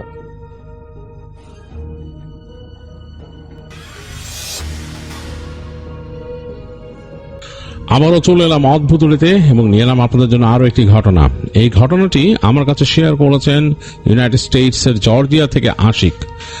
আশিক তার বসের কাছ থেকে একটি ঘটনা শুনেছেন এবং সেটা তিনি কালেক্ট করেছেন এবং তিনি রিকোয়েস্ট করেছেন আমাকে সেটি আমার মতো করে আপনাদের কাছে শেয়ার করতে। তো আমি চলে যাচ্ছি আশিকের ঘটনায়। আশিকের বসের নাম হচ্ছে জো লকউড এবং তিনি বেশ হাসিখুশি একজন মানুষ, বেশ আড্ডাবাজ, প্রাণবন্ত গল্পগুজব করেন এবং এই ভৌতিক ব্যাপারে বেশ আগ্রহ। আশিকের সাথে প্রায় তার এই নিয়ে গল্পগুজব হয় এবং তাদের অফিসের বাইরে যেই রাস্তাটা গেছে সেটা একটা সরু গলি আর কি, মূল রাস্তা থেকে এসে সরু গলি ঢুকেছে ওইখানে। তো ওইখানে দুইজন মাঝে মাঝে বেরোয় দাঁড়ায় আড্ডা দেন এবং তখন তার বসটাকে দেখান যে বিভিন্ন জায়গা আর কি, যে জায়গাগুলো বেশ হন্টেড ইত্যাদি ইত্যাদি। তো ছোটখাটো ঘটনা আশিককে বলেন। তো আশিক বলতেছে তার বসকে যে আমাকে একটা ঘটনা দেন, আমি এটা শেয়ার করব আমার এক ভাইয়ের কাছে, উনি বাংলাদেশে থাকেন এবং এরকম তার একটা শো আছে এরকম অদ্ভুতুড়ে। তো তখন জো তাকে বলে যে আমি তোমাকে আমার দাদার ঘটনা বলি, এটা বরং মোর ইন্টারেস্টিং। তো তখন আশিক সেটা শুনে এবং সেটাই শেয়ার করেছে সে। মিস্টার জোয়ের দাদারা ছিল নেভাদার অধিবাসী, নেভাদা স্টেটের অধিবাসী এবং ওখান থেকেই তিনি তার পড়াশোনা শেষ করেন, সিভিল ইঞ্জিনিয়ারিং এর উপর তিনি ডিগ্রি নেন। তারপর চাকরি বাকরির অ্যাপ্লাই করতেছিলেন, তো এক জায়গায় তিনি চাকরি পান, একটা কোম্পানিতে চাকরি পান। সেই কোম্পানি একটা হাউজিং স্টেট কোম্পানি, তারা হাউজিং ডেভেলপমেন্ট করে। তো সেখানে তিনি ইন্টারভিউ দেন, তার চাকরি হয়ে যায়। তো চাকরি হওয়ার পর তার বস তাকে বলে যে তোমার কিন্তু পোস্টিং হবে আমাদের এই জায়গায়, তাকে দেখায় দেয়। এটা 50s এর ঘটনা, 50s এর শেষের দিকের ঘটনা। তো একটা জায়গা দেখায়, ওই জায়গাটা হচ্ছে মরুভূমির ভেতর একটা জায়গা, নেভাদা ডেজার্টের ওখানে। সেখানে ওই কোম্পানি হাউজিং তৈরি করবে, বিভিন্ন রকমের মানে হাউজিং স্টেট, মানে থাকার জন্য জায়গা, কমিউনিটিস। তো তিনি তাকে দেখান, ম্যাপগুলো দেখান। তো জোয়ের দাদা দেখে বলেন যে ওকে ঠিক আছে, বলে কিন্তু তোমাকে ওখানে থাকতে হবে, ফ্যাসিলিটিস খুব কম, ওখানে বিল্ড হচ্ছে, আমাদের একটা অঞ্চল বিল্ড হয়ে গেছে, তারা দেখান এই জায়গাটা বিল্ড হয়ে গেছে। তো এইখানেই মোটামুটি আমাদের এখানে যারা ক্রুজ ইঞ্জিনিয়ার তারা থাকতেছে, আর এই জায়গাটা ইউজ হচ্ছে আমাদের এখানে বেজ হিসাবে, সেই জায়গাতে তাদের যত জিনিসপত্র রাখা হচ্ছে আর কাজ চলতেছে পরবর্তী এগুলা। তো প্রতিদিন তোমাকে এরকম যে দেখতে হবে এই সেই। তো তিনি রাজি হয়ে যান। জয়ের যে দাদা থাকেন তিনি বলেন যে ওকে ঠিক আছে। তো তিনি মোটামুটি তাদের সাথে সাইন আপ করে সুন্দর করে বাড়ি থেকে তার বাবার গাড়ি নিয়ে, মানে জয়ের দাদার বাবার যে গাড়ি ছিল সেটা নিয়ে তিনি বের হন। কারণ তার বাবাকে বলেন যে আমাকে যাইতে হবে, ওখানে তো মানে কিছু নাই। তো তার বাবার 2টা গাড়ি ছিল, তখনকার আমলে 2টা গাড়ি থাকা বেশ বড় ব্যাপার। তো তার বাবার মোটামুটি ভালোই অবস্থা ছিল, তিনি ছিলেন ব্যবসায়ী মানুষ। তো তিনি বলেন যে ঠিক আছে, আমার গাড়ি নিয়ে যাবা, 1 পিসে যেন এটা ব্যাক করে, আর তুমি যখন গাড়ি কিনবা এই গাড়ি আমাকে ফেরত দিয়ে দিবা। তো জয়ের দাদা বলে আচ্ছা ঠিক আছে। তো তিনি এরকম নির্ধারিত দিনে বের হয়ে যান, তাকে বলছিল রিপোর্টিং এর টাইম। তো তিনি ওখান থেকে বের হয়েছেন, যাচ্ছেন। তো তাদের বাসা থেকে মোটামুটি বেশ দূরে, বেশ প্রায় কয়েকশো মাইল দূরে আর কি। তো ড্রাইভ করে যাচ্ছেন, সেই রাস্তা এটা মরুভূমির মধ্যে দিয়ে একদম চলে গেছে, মনে হচ্ছে ফিতার মতো, দুই পাশে ডেজার্ট, দূরে পাহাড় চকচক করতেছে। তিনি রওনা দিনের বেলা, সূর্য তেতে উঠতেছে, একদম গরম হয়ে যাচ্ছে। আর তখনকার তো এইসব ফ্যাসিলিটিস ছিল না, এসি ইত্যাদি ছিল না গাড়িতে, তো বেশ গরম, মানে শুষ্ক বাতাস এসে বারবার বাড়ি মারতেছে। তো তিনি দেখতেছেন আর ভাবতেছেন যে দাদা, যে এখানে মানুষজন কিভাবে থাকবে, এই মরুভূমিতে হাউজিং করতেছে, এইটা কিভাবে এটা মানে টিকবে, আর মানে মানুষ কিভাবে সার্ভাইভ করবে এখানে, এখানে তো পুরো বেশ কঠিন অবস্থা হবে, ওয়েদার আর ইসের যে অবস্থা। যাকে এগুলো ভাবতে ভাবতে এক সময় তিনি প্রায় ওরকম 5-6 ঘন্টা পরে যে পৌঁছান তাদের কাজের ওখানে, সে দেখেন মোটামুটি ভালোই কর্মযোগ্য একটা সুন্দর ফেন্স টেন্স করে ঢেকে ফেলছে চারিপাশে ফাঁকা জায়গাটা, এবং সেই জায়গায় তখন অলরেডি মানে যে দুপুর গড়ায় গেছে দেখে বালি উঠতেছে এবং টাম্বল উইড উড়ে যাচ্ছে দিক থেকে। টাম্বল উইড হচ্ছে যে ছোট ছোট খড়ের মতো, এগুলো জড়ো একটা বলের মতো হয়ে যায়, সেগুলো উড়ে উড়ে যায় দিক থেকে ওদিকে। তাদের এই যে হাউজিং এর যে জায়গাটা ওইটা মোটামুটি রেস্ট্রিক্টেড, ওইখানে দেওয়া ফেন্স দেওয়া, তো ওখানে আর কাউকে ঢোকার উপায় নেই। তো ঢুকে গেছেন তিনি গাড়ি নিয়ে, যাওয়ার পর ওখানে কথা বললেন যে আমি আসছি এখানে, তো তাকে নিয়ে গেল তাদের লোক, নিয়ে যে তার কোয়ার্টার দেখায় দিল। তো দেখলো যে ওই যে তাদের যে বিল্ডিং গুলো তৈরি করতেছে ওই জায়গারই একটা জায়গায় একটা অংশে তাদের এখানে থাকার ব্যবস্থা। তো তিনি দেখলেন যে তাকে একটা ছোট্ট কোয়ার্টার দেওয়া হয়েছে, এখানে একটা স্টুডিও অ্যাপার্টমেন্ট টাইপের আর কি, ছোট্ট এরকম। তো তিনি সেখানে গাড়ি পার্ক করে ভিতরে গেলেন, দেখলেন বসে বসে সুন্দর পরিবেশ ঘরের মধ্যে, যদিও ওয়েদারটা শুষ্ক, ড্রাইড এবং বেশ গরম, মানে এটা মানে যখন রোদ লাগে পুড়ে যাওয়ার মতো একটা অবস্থা। তো তিনি বের হয়ে এসে সেই তাদের ওখানে যে আরেকজন মানুষ যাকে ওখানে যে ডিউটি করতেছে তাকে জিজ্ঞেস করলেন যে রাতের বেলা কিভাবে কি এখানে, বলতেছে রাতের বেলা থাকবেন কোনো ব্যাপার না, জাস্ট রাতে খুব একটা বেরোনোর সিস্টেম নাই, আমরা এখানে অ্যালাউ করি না খুব একটা, এখানে গার্ড আছে ওখানে, তো আপনি তার কাছে রিপোর্ট করে বেরোতে পারবেন, আর আশেপাশে তো অনেক মাইলের মধ্যে কিছু নাই। তো জয়ের দাদা তার খুব শখ ছিল ওই ঘোরাফেরা করার আর কি একটু, তো সে তখন জিজ্ঞেস করে লোকটাকে যে আমি যদি এখানে ঘুরতে চাই, বলে আই উডন্ট প্রেফার, আমি তোমাকে প্রেফার করবো না ঘুরতে যাওয়া, বিকজ দেখো আমাদের এখানে রাস্তা। তো বেরোয় হাঁটতে হাঁটতে সামনে এসে দেখাইলো যে এই যে রাস্তাটা এটা যে ঢুকছে, এই দেখো এই রাস্তার উপর দিয়ে কিন্তু বালি এসে যাইতেছে অলরেডি, আর ওইদিকে দেখো সামনে আর কিচ্ছু নাই, আমাদের এই সেটেলমেন্ট গুলা হয়েছে, তবে আমাদের কিছু এখানে এই জায়গা আছে যেগুলো নাকি আমরা অলরেডি ক্লিন আপ করছি, জায়গাটা লেভেল আপ করছি, ওই জায়গাতে কাজ হবে, ওই জায়গাগুলো দেখলে দেখতে পারো, এখনই চাইলে দেখতে পারো সন্ধ্যার আগে গিয়ে। তো জয়ের দাদা লোকটাকে বলে thank you, but I need to get some groceries, হ্যাঁ আমার গ্রোসারিজ দরকার, আমার গাড়িতে তেল শেষ হয়ে গেছে, প্রায় তেল নেওয়া দরকার, এগুলো আমি কোথায় পাবো? তো লোকটা বলে যে হ্যাঁ এই এখানে আছে, গ্যাস স্টেশন আছে, সেটা হচ্ছে এখান থেকে বের হয়ে যদি তুমি এত মাইল একটা ডিস্টেন্স বলে দেয়, যেদিকে গিয়ে ওই লেফটের রাস্তাটা ধরে চলে যাও, ওইখানে সামনে গেলে একটা গ্যাস স্টেশন আছে, বাট যদি তুমি যেতে চাও ওইটা কিন্তু সন্ধ্যা 7টার পরে আর তুমি ওইটার অ্যাক্টিভ পাবা না, কারণ ওইখানকার যে নিয়ারেস্ট টাউন ওইখান থেকে মানুষজন 7টা-8টার পরে এখানে আসে না। সো তুমি যদি চাও তাহলে ইউ বেটার গেট গোয়িং, এখনই যে কাজটা করে আসো। তো জয়ের দাদা ও লোকটাকে থ্যাংক ইউ দিয়ে বলে কি আমার সাথে যাবা নাকি? লোকটা বলে যে নো থ্যাংক ইউ, আমার আরো কাজ আছে এখানে, গুছাইতে হবে। তো বলে লোকটা তার কাছ থেকে বিদায় নেয়। তারা বলে তোমার অ্যাপার্টমেন্টের চাবি নিছো নাকি? বলে হ্যাঁ। তো নিয়ে তো জয়ের দাদা চাবি পকেটে ভরে সে তা আবার গাড়িতে উঠে, তাকে গ্রোসারি আনতে হবে, কাজ নাহলে তো সে এখানে কেমনে কি রাত্রে খেতে হবে, এখানে তো খাবার দাবার কেউ দিয়ে যাবে না তাকে। যাই হোক সে তাড়াতাড়ি গাড়ি নিয়ে আবার বের হয়ে দেখে যে আসলেই ওই যে তাদের ফেন্সের সামনে যখন সে এখানে গাড়ি নিয়ে আসছিল তখন ওইখানে একজন ছিল, এখন 2জন গার্ড বসে গেছে, মানে রাতের বেলা আর মানুষকে ঢুকতে দিবে না এখানে। তো সে বলে তাকে ওখান থেকে পাস দেওয়া হয়েছে, সে পাস দেখায় বলে যে আমি যাচ্ছি গ্রোসারিতে। তো সিকিউরিটির লোকটাও তাকে বলে যে you better hurry, come back soon, it and fun out there at night. তো সে বলে যাচ্ছা, মানে বলতেছে যে রাত্রেবেলা এই জায়গাটা মানে মজার না, এক্সপিরিয়েন্স ভালো না, তাড়াতাড়ি আসো। তো জয়ের দাদা তাড়াতাড়ি সে বের হয়ে যায় ওখান থেকে, মোটামুটি স্পিড আপ করেই সেই সময়কার গাড়িতে যতটুকু স্পিড সেফলি তোলা যেত এরকম খুব ফাস্ট ভাবে চালা যায়। সে দেখতেছে তার তেলের কাটাও নেমে যাচ্ছে। তো এই ঢোকার আগে এখন তিনি খেয়াল করতেছেন আশেপাশের লোকেশন গুলা। আসার সময় বিরক্ত হয়ে গেছিলেন, তখন খুব ডিটেলসে খেয়াল করতে পারেন নাই, লাস্টের দিকে তিনি চরম বিরক্ত ছিলেন, মনে হচ্ছিল যে রাস্তা শেষ হয় না কেন, এরকম মনে হচ্ছিল। এখন তিনি দেখতেছেন যে মোটামুটি বেশ মরুভূমি এরকম চলে গেছে, দূরে পাহাড় এবং কয়েক জায়গায় বাঘ নিয়ে গেছে, একেবারেই মানে ডিফারেন্ট, মানে তিনি যে অঞ্চলে থাকেন সেটার থেকে একটু বেশ ডিফারেন্টই। যাই হোক চলতে সেই রাস্তার যে বাদিকে তাকে যেতে বলছিল চলে আসলো, তিনি একটা রোড অ্যাটলাস রাখছেন তার কাছে, তখন তো রোড অ্যাটলাস ধরে চলতে হতো মানুষের, তো রোড অ্যাটলাস রাখছেন। তারপরে তিনি বুঝলেন যে এই বাঘটাই নিতে বলছে, তো বাঘ নিয়ে তিনি ঢুকে গেলেন। তো এখানে যে ঢুকছেন রাস্তাটা অনেকটাই দেখা গেল যে প্রথম দিকে বেশ মানে ওই যে ভাঙা বালির মতো পড়া, ছোট ছোট পাথর পড়তেছে, কটকট করতেছে, টায়ারের তলে পটপট করতেছে। তো ভয়ও পাচ্ছেন তিনি যে হঠাৎ করে ফ্ল্যাট টায়ার হলে তেমন সমস্যা, আর তেলের কাটাও খুব নেমে গেছে। যাই হোক, তিনি মোড় নিতে নিতে নিতে যখন নাকি একটা রাস্তা পেলেন সোজা, ওইটা মোটামুটি সুন্দর আবার পাকা হয়ে গেছে। এই জায়গাটা এতটুকু ছিল এরকম অনেকটা ডার্ট রোড টাইপের। তো ওই রাস্তায় উঠলেন, উঠে যখন একটু সামনে গেছেন তখনই দেখতেছেন হাতের বাঁ দিকে একটা বাড়ি, মানে কালো রঙের কাঠের বাড়ি দাঁড়ায় আছে। এটা মোটামুটি মনে হচ্ছে বেশ পুরানো, জানালাগুলো এবং দরজাগুলো মনে মুখ বদদান করে তাকায় আছে, যদিও বন্ধ সব। কেমন জানি একটা অশুভ ভাব আছে বাড়িটার মধ্যে, কালো কুচকুচে রঙের বাড়ি। তো তিনি দেখলেন, তিনি চিন্তা করলেন এখানে আবার কেউ থাকে নাকি, কিন্তু মনে হচ্ছে না যে এটা একদম অ্যাবান্ডেন্ড, এরকম মনে হচ্ছে না। যেটা চিন্তা করতে করতে তিনি অলরেডি পার হয়ে গেলেন বাড়িটা, এবং বাড়ি পার হওয়ার পরেই দেখলেন যে অনেকগুলো কাক দাঁড় কাকের মতো উড়ে আসছে সেদিক দিয়ে, মানে এক ঝাঁক, মানে 5-7টা। তো এরকম কাক সাধারণত দেখা যায় না এইসব অঞ্চলে। ফট করে এরকম দাঁড় কাক এতগুলো, তাও 5-7টা দাঁড় কাক তার গাড়ির উপর দিয়ে সাহা করে উড়ে চলে গেল সব। তো যাই হোক, তিনি জানেন তার পরিবারে তার মা খুব ধর্মভীরু। তো তিনি, তার মা সবসময় বলতো যে দাঁড় কাক মানে পড়লেই তাকে ক্রস আঁকতে বলতো। তো এই দাঁড় কাক জিনিসটাকে তার মা পছন্দ করতো না, বললো দেখলেই ক্রস আঁকতে বলতো। তো তিনিও নিজের মতোই মায়ের ইনস্ট্রাকশন ফলো করেই চললেন। তো এক সময় গিয়ে দেখলেন যে হ্যাঁ, হাতের বাঁ পাশে একটা এরকম গ্যাস স্টেশন আছে, এবং তখন তো সূর্য একদম পড়ে গেছে, ঢলে পড়ছে, একদম লালচে একটা আলো রেখে গেছে এদিকে।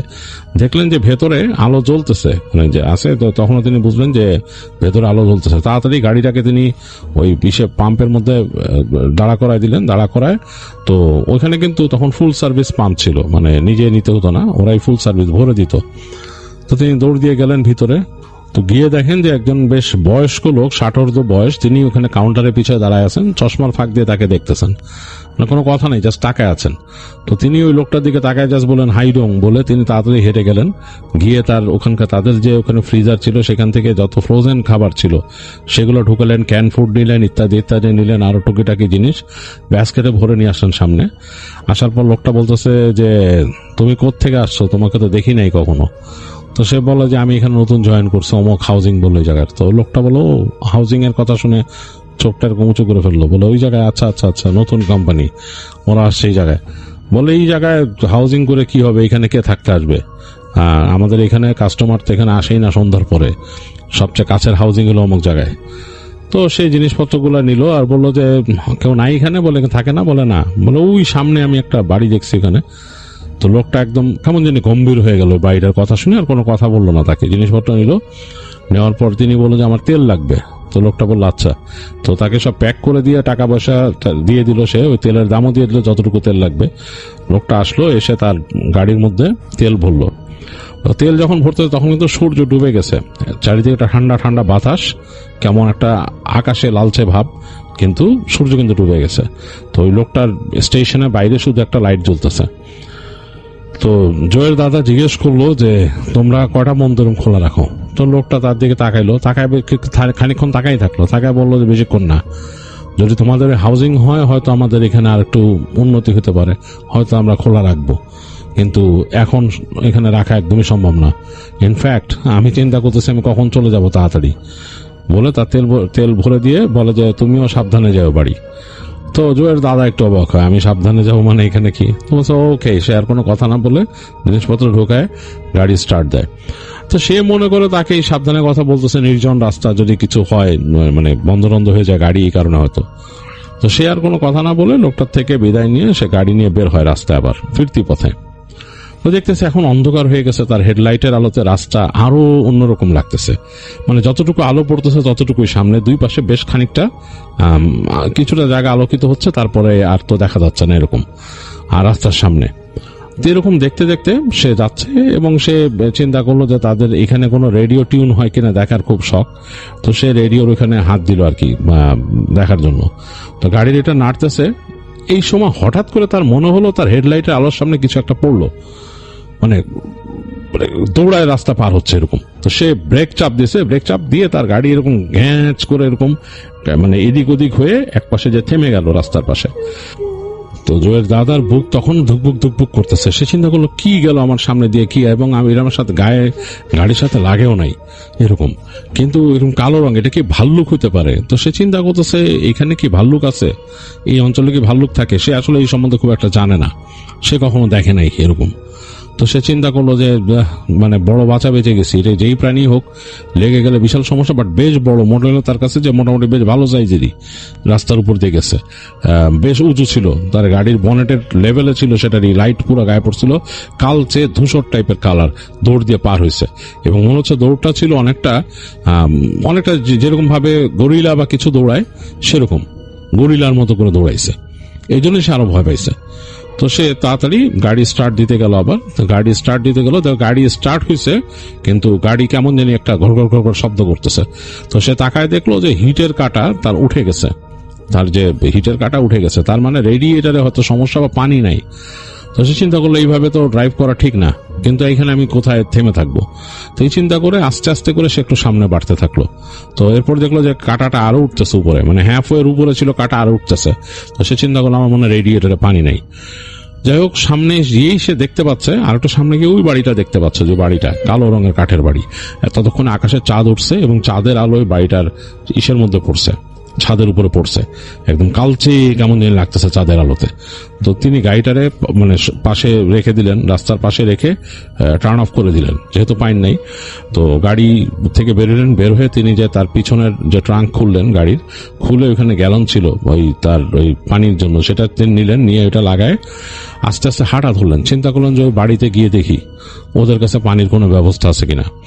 আবার নিজেও একটু কেয়ারফুল, কারণ তিনি জানেন যে এরকম মরুভূমির মাঝখানে যে বাড়ি ঘরগুলা, সেগুলোতে সমস্যা আছে। মানে সমস্যা বলতে কি, মানুষজন অনেক সন্দেহ বাতিগ্রস্ত হয় এবং হওয়ার কারণও আছে। কারণ হচ্ছে এরকম খোলা জায়গা একটা স্ট্যান্ড অ্যালোন হাউস, এখানে আশেপাশে কিন্তু বাড়িঘর নাই। ওই যে গ্যাস স্টেশন এখান থেকে মোটামুটি বেশ দূরে, কয়েক মাইল তো দূরেই, এবং তার আশেপাশে অনেক দূরে গেলে আর একটা সিটি আছে হয়তো, এখানে নাই। তো মানুষজন তো অবশ্যই ভয় পাবেই যে খারাপ মানুষও আসতে পারে, এবং অনেক খারাপ মানুষ আছে এইসব জায়গাতে, চলে নির্জন রাস্তা। তো এই কারণে মানুষজন একটু মানে তারা সন্দেহ করে, যেই আসে তাকে সন্দেহ করে, অনেক সময় বন্দুক নিয়ে বেরোয় কেউ রাতের বেলা আসলে। তো জয়ের দাদা একটু এটা নিয়ে ভয় পেতেছিল, তাতে এই কারণে তিনি তার ওই যে হাতে পানির যে পাত্রটা এরকম নিছেন, গ্যালন, ওইটা সামনে ধরে ধরে যাচ্ছেন, যাতে মানুষ মনে করে যে he is in need of something. তো এই চিন্তা করে সামনে যাচ্ছেন তিনি। আর তিনি পেছন ফিরে তাকায় দেখেন তার গাড়িটা মোটামুটি বেশ খানিকটা দূরেই আছে এখন, কালো গাড়ি, এবং কালো গাড়ির উপর চাঁদের আলো পড়ে চকচক করতেছে, মানে কেমন জানি লাগতেছে। তো তিনি হেঁটে হেঁটে গেলেন, গিয়ে ঢুকলেন ওই বাড়ির যে প্যারামিটার, বাইরে একটা ফেন্স করা ছিল, ফেন্সের ওখানে। তো যে ধাক্কা দিলেন, দেখলেন যে দরজাটা খুলে গেল, ওই দরজার মধ্যে কোনো নাই, মানে কোনো হুক বা কিছু নাই। তো তিনি বুঝলেন যে এটা খোলা। তিনি একটু অবাক হলেন, এটা কি অ্যাবান্ডন বাড়ি? ওই গ্যাস স্টেশনের লোকটাও তো কিছু বললো না তাকে। তো ঢুকছেন, কোনো আলো নাই, বাড়ির মধ্যেও আলো নাই, এবং কোনো লাইটও জ্বলতেছে না বাড়ির বাসার মধ্যে। তো তখন তিনি চিন্তা করলেন যে হায় রে, এখানে যদি কেউ না থাকে তাহলে তো একটা সমস্যা। তো চিন্তা করলেন কেউ না থাকলেও নিশ্চয়ই পানির কোনো ব্যবস্থা আছে, নিশ্চয়ই বাড়ির মানুষ পানি ইউজ করতো। তো এইগুলা যদি কিছু একটা পাই, আবার তো এতদিন যদি না থাকে মানুষ, এখানে তো পাম্প দিয়ে যদি পাম্প করতো, সে পাম্পও তো নাই। অনেক কিছু ভাবতে ভাবতে তিনি হেঁটে হেঁটে বাড়িটার কাছে যাচ্ছেন। তো সামনে দাঁড়াইলেন একেবারে বারান্দাটা কাঠের বারান্দা। তো তিনি ডাইনে বামে তাকালেন কোনো রকমের কুয়া বা কিছু আছে কিনা। অনেক সময় ওইসব এলাকায় বাড়িতে কুয়া থাকতো, দেখলেন যে কুয়ারও কোনো চিহ্ন নাই। তো চিন্তা করলো যে আমি দেখি, সামনে যাই, ফ্রন্ট পোর্চে উঠে তিনি আসলেই উঠে গেলেন সিঁড়ি দিয়ে। উঠে মেন দরজার কাছে দেখতেছেন দরজাটা লাগানো, এবং ফাঁক ফোকর কোনো জায়গাতে কোনো আলো আসতেছে না ভিতরে, দ্যাটস মিন ভেতরে কেউ নাই, তিনি বুঝতে পারতেছেন। তো তখন চিন্তা করলেন যে পানি তো দরকার, নাহলে আমি যাবো কেমনে। তো একবার ভাবতেছেন যে আমি কি ব্যাক করে গ্যাস স্টেশনে চলে যাবো আবার, কিন্তু চিন্তা করলেন যে গ্যাস স্টেশনে যাইতে গেলে তো আমার যদি ইঞ্জিন মাঝখানে সমস্যা হয়, একেবারে যদি আটকায় যাই। তো এই চিন্তা করতে করতে তিনি কিছু চিন্তা করে নক করলেন দরজায়। তো 2-3 নক করার পর কোনো সাউন্ড নাই। তো জোরে তিনি ওই হাতের ওখানে হ্যান্ডেল ছিল দরজাটা, মোচড় দিলেন। মোচড় দেওয়ার পরে আশ্চর্যজনক ভাবে দরজাটা খুলে গেল, এবং বেশ কাঠের দরজা, যে তার যে কবজাগুলো বেশ পুরনো হয়েছে, এটা বোঝা গেল এটা ঠেলা দেওয়াতে কচকচ করে শব্দ করে দরজাটা খুললো, মানে কাঠ মচমচ খচখচ করে যেরকম খুলে এরকম। দরজা খোলার পর তিনি দেখতেছেন যে ভেতরে ঘর, এবং কেমন জানি একটা গন্ধ, মানে বদ্ধ থাকলে যেরকম গন্ধ থাকে সেরকম একটা গন্ধ। তো তিনি চিন্তা করলেন যে আমি কি ঢুকবো, আর অন্ধকার, ভেতর অন্ধকার, যেহেতু বাইরে অন্ধকার হয়ে গেছে। তো খুব মানে তিনি অবাক হইতেছেন যে আমি মানে এখন কেমনে কি করব। ভেতরে ঢোকার চিন্তা ভাবনা করতেছেন যে অন্ধকারের মধ্যে বাসার ভিতরে ঢুকেও তো লাভ নেই। তো এগুলো চিন্তা করতে করতে তিনি চিন্তা করলেন ওনার পকেটের মধ্যে লাইটার ছিল। তো চিন্তা করলেন যে এটার কথা ভুলে গেছি কেন। লাইটার জ্বালাইলেন। তো লাইটার জ্বালানোর পর হালকা একটা আলো হলো, লাইটার আলো। কিন্তু তিনি জানেন যে এই লাইটার দিয়ে তো আর বেশিক্ষণ জ্বালায় রাখা যাবে না। দেখতেছেন ঘরের মধ্যে জায়গাগুলো কিন্তু মোটামুটি ফার্নিশড, কারণ এখানে কাউচ রাখা আছে, মাটিতে ধূসর কার্পেট, মানে একদম ধূসর বালি পড়ে গেছে বোঝা যাচ্ছে, আর দূরে একটা টেবিল দেখা যাচ্ছে। আর তিনি দেখলেন টেবিলের পাশে ডান দিকে মনে হয় সেই ঢোকার জায়গা, মানে তাদের কিচেন বা কিছু। তিনি করলেন দ্যাটস হোয়াট আই নিড, আমার ওখানে যে দেখতে হবে পানি আছে কিনা। তিনি ঢুকে গেলেন ঘরের ভিতরে। ঘরের ভিতরে ঢুকছেন, ঢুকে তিনি হেঁটে সোজা রওনা দিয়েছেন সেই ডাইনিং টেবিলের দিকে। এর মধ্যে তার লাইটার গরম হয়ে গেছে, তিনি লাইটার অফ করে দিলেন। হঠাৎ করে আগুন নিভে যাওয়াতে, মানে আলো নিভে যাওয়াতে দপ করে মনে হলো অন্ধকার চেপে ধরলো তাকে। তো চোখের একটা আন্দাজে দেখে নিয়েছেন জয়ের দাদা যে কতটুকু যেতে হবে সামনে গেলে। তো 1 সেকেন্ডের জন্য দাঁড়ায় গেছিলেন তিনি। দাঁড়ায় গিয়ে তিনি আবার হাঁটা শুরু করলেন। হাতে প্রত্যেকবার তিনি পাড়া দিচ্ছেন এবং মচমচ করে উঠতেছে ফ্লোরটা, কাঠের ফ্লোর। তো তিনি আন্দাজ করে বুঝলেন যে এখানে টেবিলটা। তা হাত দিলেন, দেখলেন হ্যাঁ আসলে টেবিলের কর্নার আছে। তো তিনি ডান দিকে চিন্তা করলেন যাওয়ার, ডান দিকে ওই যে চিন্তা করছেন দরজাটা ওইদিকে, আবার লাইটারটা জ্বাললেন। তো এবার লাইটার জ্বালার পর তিনি দেখলেন যে হ্যাঁ আসলে ওখানে কিচেনে যাওয়ার মানে দরজা আর কি, কিচেনে ঢোকার জায়গা। তো সেটাতে তিনি ঢুকলেন। ঢুকে তিনি দেখলেন যে আসলে মানে একটু কালো দেখছেন সিঙ্ক আছে। তো তিনি তাড়াতাড়ি কাছে গেলেন, গিয়ে ওই সিঙ্কের ওখানে যে সোজা মানে ওখানে কলটা ছিল অন করলেন। তো কল অন করার পর তিনি দেখতেছেন যে ফস ফস করে শব্দ হলো এবং সেখান থেকে ময়লা, লালচে মানে একদম ময়লা পানি বেরোলো। তো তিনি 2 সেকেন্ড দেখলেন পানিটাকে পড়তে দিলেন, ব্রু করতে দিলেন। আর তিনি অবাক হলেন যে এখানে পানি আছে। এটার জন্য তিনি বুঝলেন যে হয়তো পেছনে বড় ট্যাঙ্ক আছে, সেটা ভরা ছিল পানির, সেটা ট্যাঙ্ক ছিল এবং সেটার থেকে পানিটা নামছে। কতটুকু আছে হু নোজ। তো প্রথম একটু লালচে পানি পড়ে যাওয়ার সাথে সাথে তিনি তার ওই যে হাতের যে ক্যানটা, ওটার মুখ খুলে এটার ভিতরে ধরলেন। তো ভরতেছে পানি, ওটার ভিতরে পড়তেছে। তো সাথে সাথে আবার লাইটার গরম হয়ে গেছে, লাইটার ছেড়ে দিলেন, লাইটার অফ করে দিচ্ছেন। পানি পড়তেছে, তিনি সাউন্ডে বুঝতেছেন যে কতটুকু ভরতেছে তার ক্যানের, এবং খুব খুব আগ্রহ নিয়ে আসেন যে পানিটা বন্ধ না হয়ে যায়। কারণ তিনি জানেন না কতটুকু উপরে ট্যাঙ্কে পানি ছিল, কারণ এই পানিগুলো আসলে ওই যে নিচের পাম্প দিয়ে তুলে আনে উপরের ট্যাঙ্কে, সেখান থেকে পানিটা ছাড়া হয়। যাই হোক, এই বাড়ির ট্যাঙ্কে পানি ছিল। তো ভরতে ভরতে তিনি শব্দ পাচ্ছেন। এক সময় তিনি শব্দ পেলেন যে বললেন তার এটা ভরে গেছে এবং উপচায় গেল। তিনি সাথে সাথে বন্ধ করে দিলেন কলটাকে মোচড়ায়। আর তিনি মানে মনে মনে চিন্তা করছেন থ্যাঙ্কস গড বলে তিনি ওইটার মুখটা আবার লাইটার জ্বালায় মুখটা নিয়ে লাগাইলেন। লাগাই এবার চিন্তা করলেন তাড়াতাড়ি এখান থেকে বের হয়ে গেলে হলো। তো তিনি তাড়াহুড়া করে মুখটা লাগায় ঘুরে যখন তিনি হাঁটা দিবেন, এই সময় তার হাত থেকে লাইটারটা পড়ে গেল। তো তিনি লাইটারটা খুঁজতেছেন, লাইটারটা মানে ফ্লোরের মধ্যে তিনি ওই ইটারে ক্যানটা রেখে লাইটারটা খুঁজতেছেন হাত দিয়ে, থাবায় থাবায় দিক যে কাঠের মধ্যে ঠাক ঠাক ঠাক। লাইটার দরকার, তার অন্ধকারে তিনি কিছুই দেখতেছেন না, এখান থেকে বেরোবেন যে। তো লাইটারটা একসময় হাতে ঠেকে তিনি সাথে নিয়ে লাইটারটা জ্বালালেন। আবার জ্বালানোর সাথে সাথে আবার আলো হইলো, কিন্তু 1 সেকেন্ডে তার কাছে মনে হলো তিনি দরজার কাছে কাউকে দেখছেন যে এরকম নিচু হয়ে তাকে দেখতেছেন, কিন্তু বসে আছেন তিনি, মনে হলো তার দিকে কেউ তাকায় আছে এরকম করে উকি দিয়ে বসে, মানে মাটিতে বসে এরকম করে তাকায় আছেন 1 সেকেন্ডের জন্য, একটা চেহারার মতো। চেহারাটা বয়স্ক কোনো মহিলার হবে, বেশ বয়স্ক একটা মহিলার, মনে হয় যে এইভাবে তাকাইছে তার দিকে। তো তিনি যখন নাকি লাইটারটা ওই যে জ্বলছে না, জ্বলেই আবার লাইটারটা নিভে গেছে। তো 1 সেকেন্ডে তার আর দেখার সুযোগ হয় নাই। তিনি আবার জ্বালানোর চেষ্টা করতেছেন লাইটার, এখন আর লাইটারটা জ্বলতেছে না, তার ফ্লিন্টের মধ্যে আটকায় যাচ্ছে কোনোভাবে। তো খুব রাগ উঠলো জয়ের দাদার। তিনি তাড়াতাড়ি উঠলেন, উঠে চিন্তা করলেন আমি কাকে দেখলাম। তো উঠে তিনি তার ওই হাত দিয়ে আবার ওই ক্যানটাকে নিয়ে আবার ওটা জ্বালানোর চেষ্টা করতেছেন। এখন আর জ্বলে না, শুধু ফ্লিন্টের সাথে ঘষা খায় আর ওই যে ফুলকি উঠে 2-1টা। তো তিনি বেশ মানে অস্বস্তিতে ফিল করলেন যে কাকে দেখছি এখানে এভাবে তাকায় ছিল আমার দিকে। আস্তে আস্তে তিনি হেঁটে ওই কিচেনের দরজার দিকে গেলেন, গিয়ে তিনি বললেন hello is anyone in here, মানে এখানে কেউ আছে এরকম বললো। তখন তিনি সোফার কাছ থেকে মনে হচ্ছে উত্তর পেলেন ইয়েস। ইয়েস যে বলছে মনে হয় ফ্যাস ফ্যাসে গলায়, মানে গলাটা ফ্যাস ফ্যাসে টাইপের, মানে এমন ভাবে বলছে মনে হয় ফিস ফিস করে বলতেছে।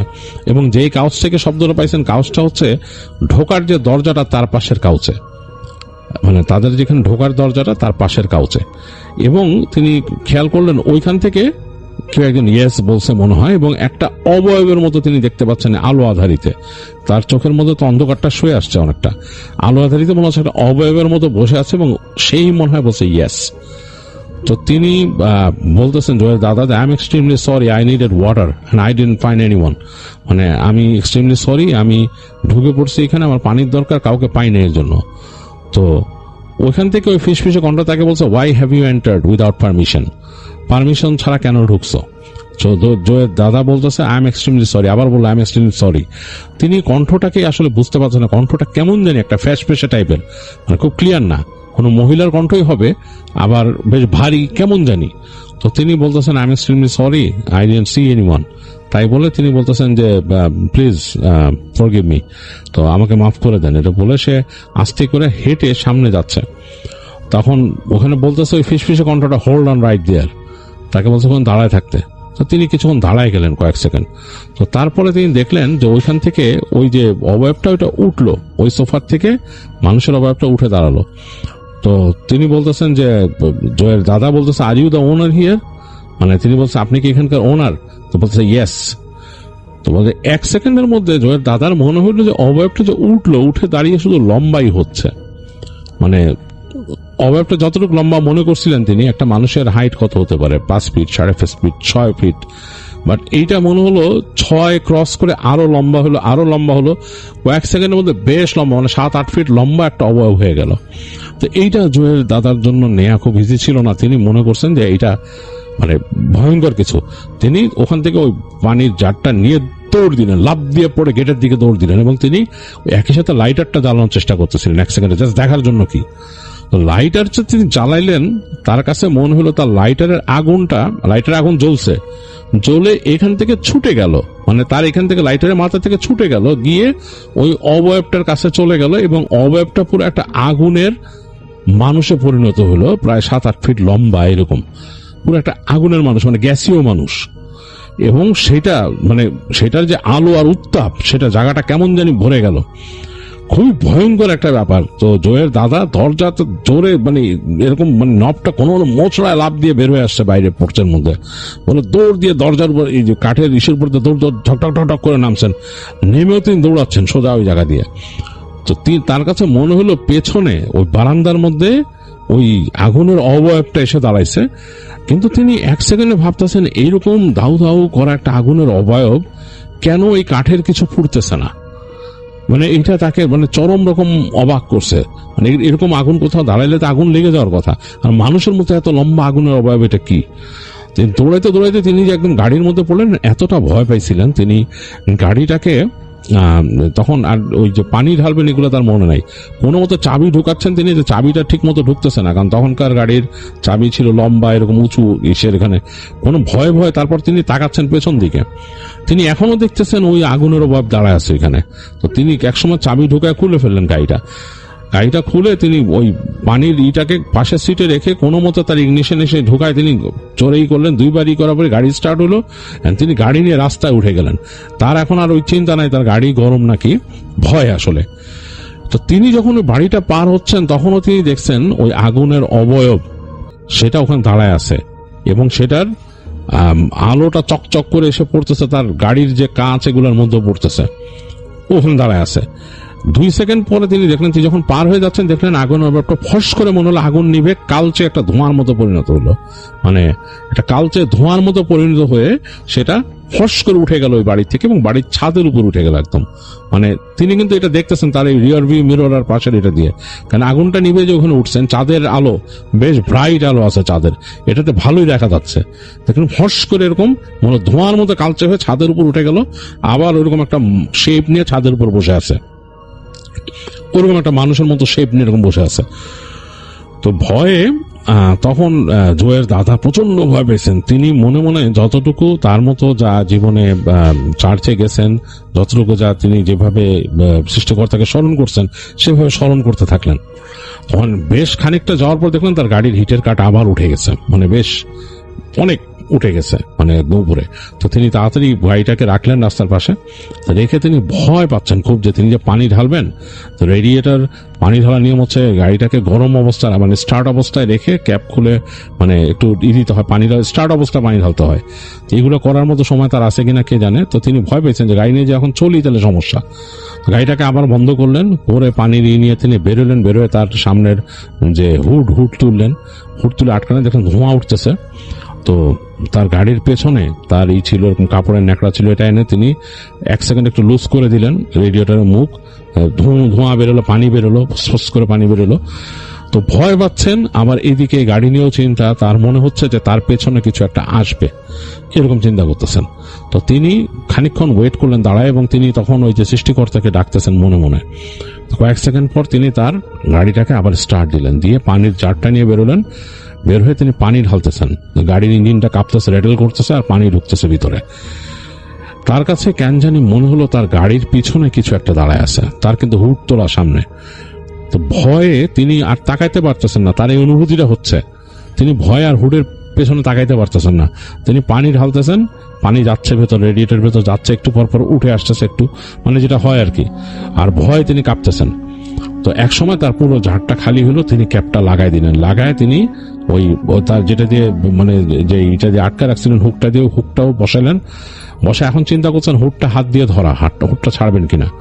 তো তিনি ফট করে হুডটা ছেড়ে দিলেন। ভারী হুড, মানে ওই সময়কার গাড়ির অনেক হুড ভারী ছিল। থাম করে বসলো।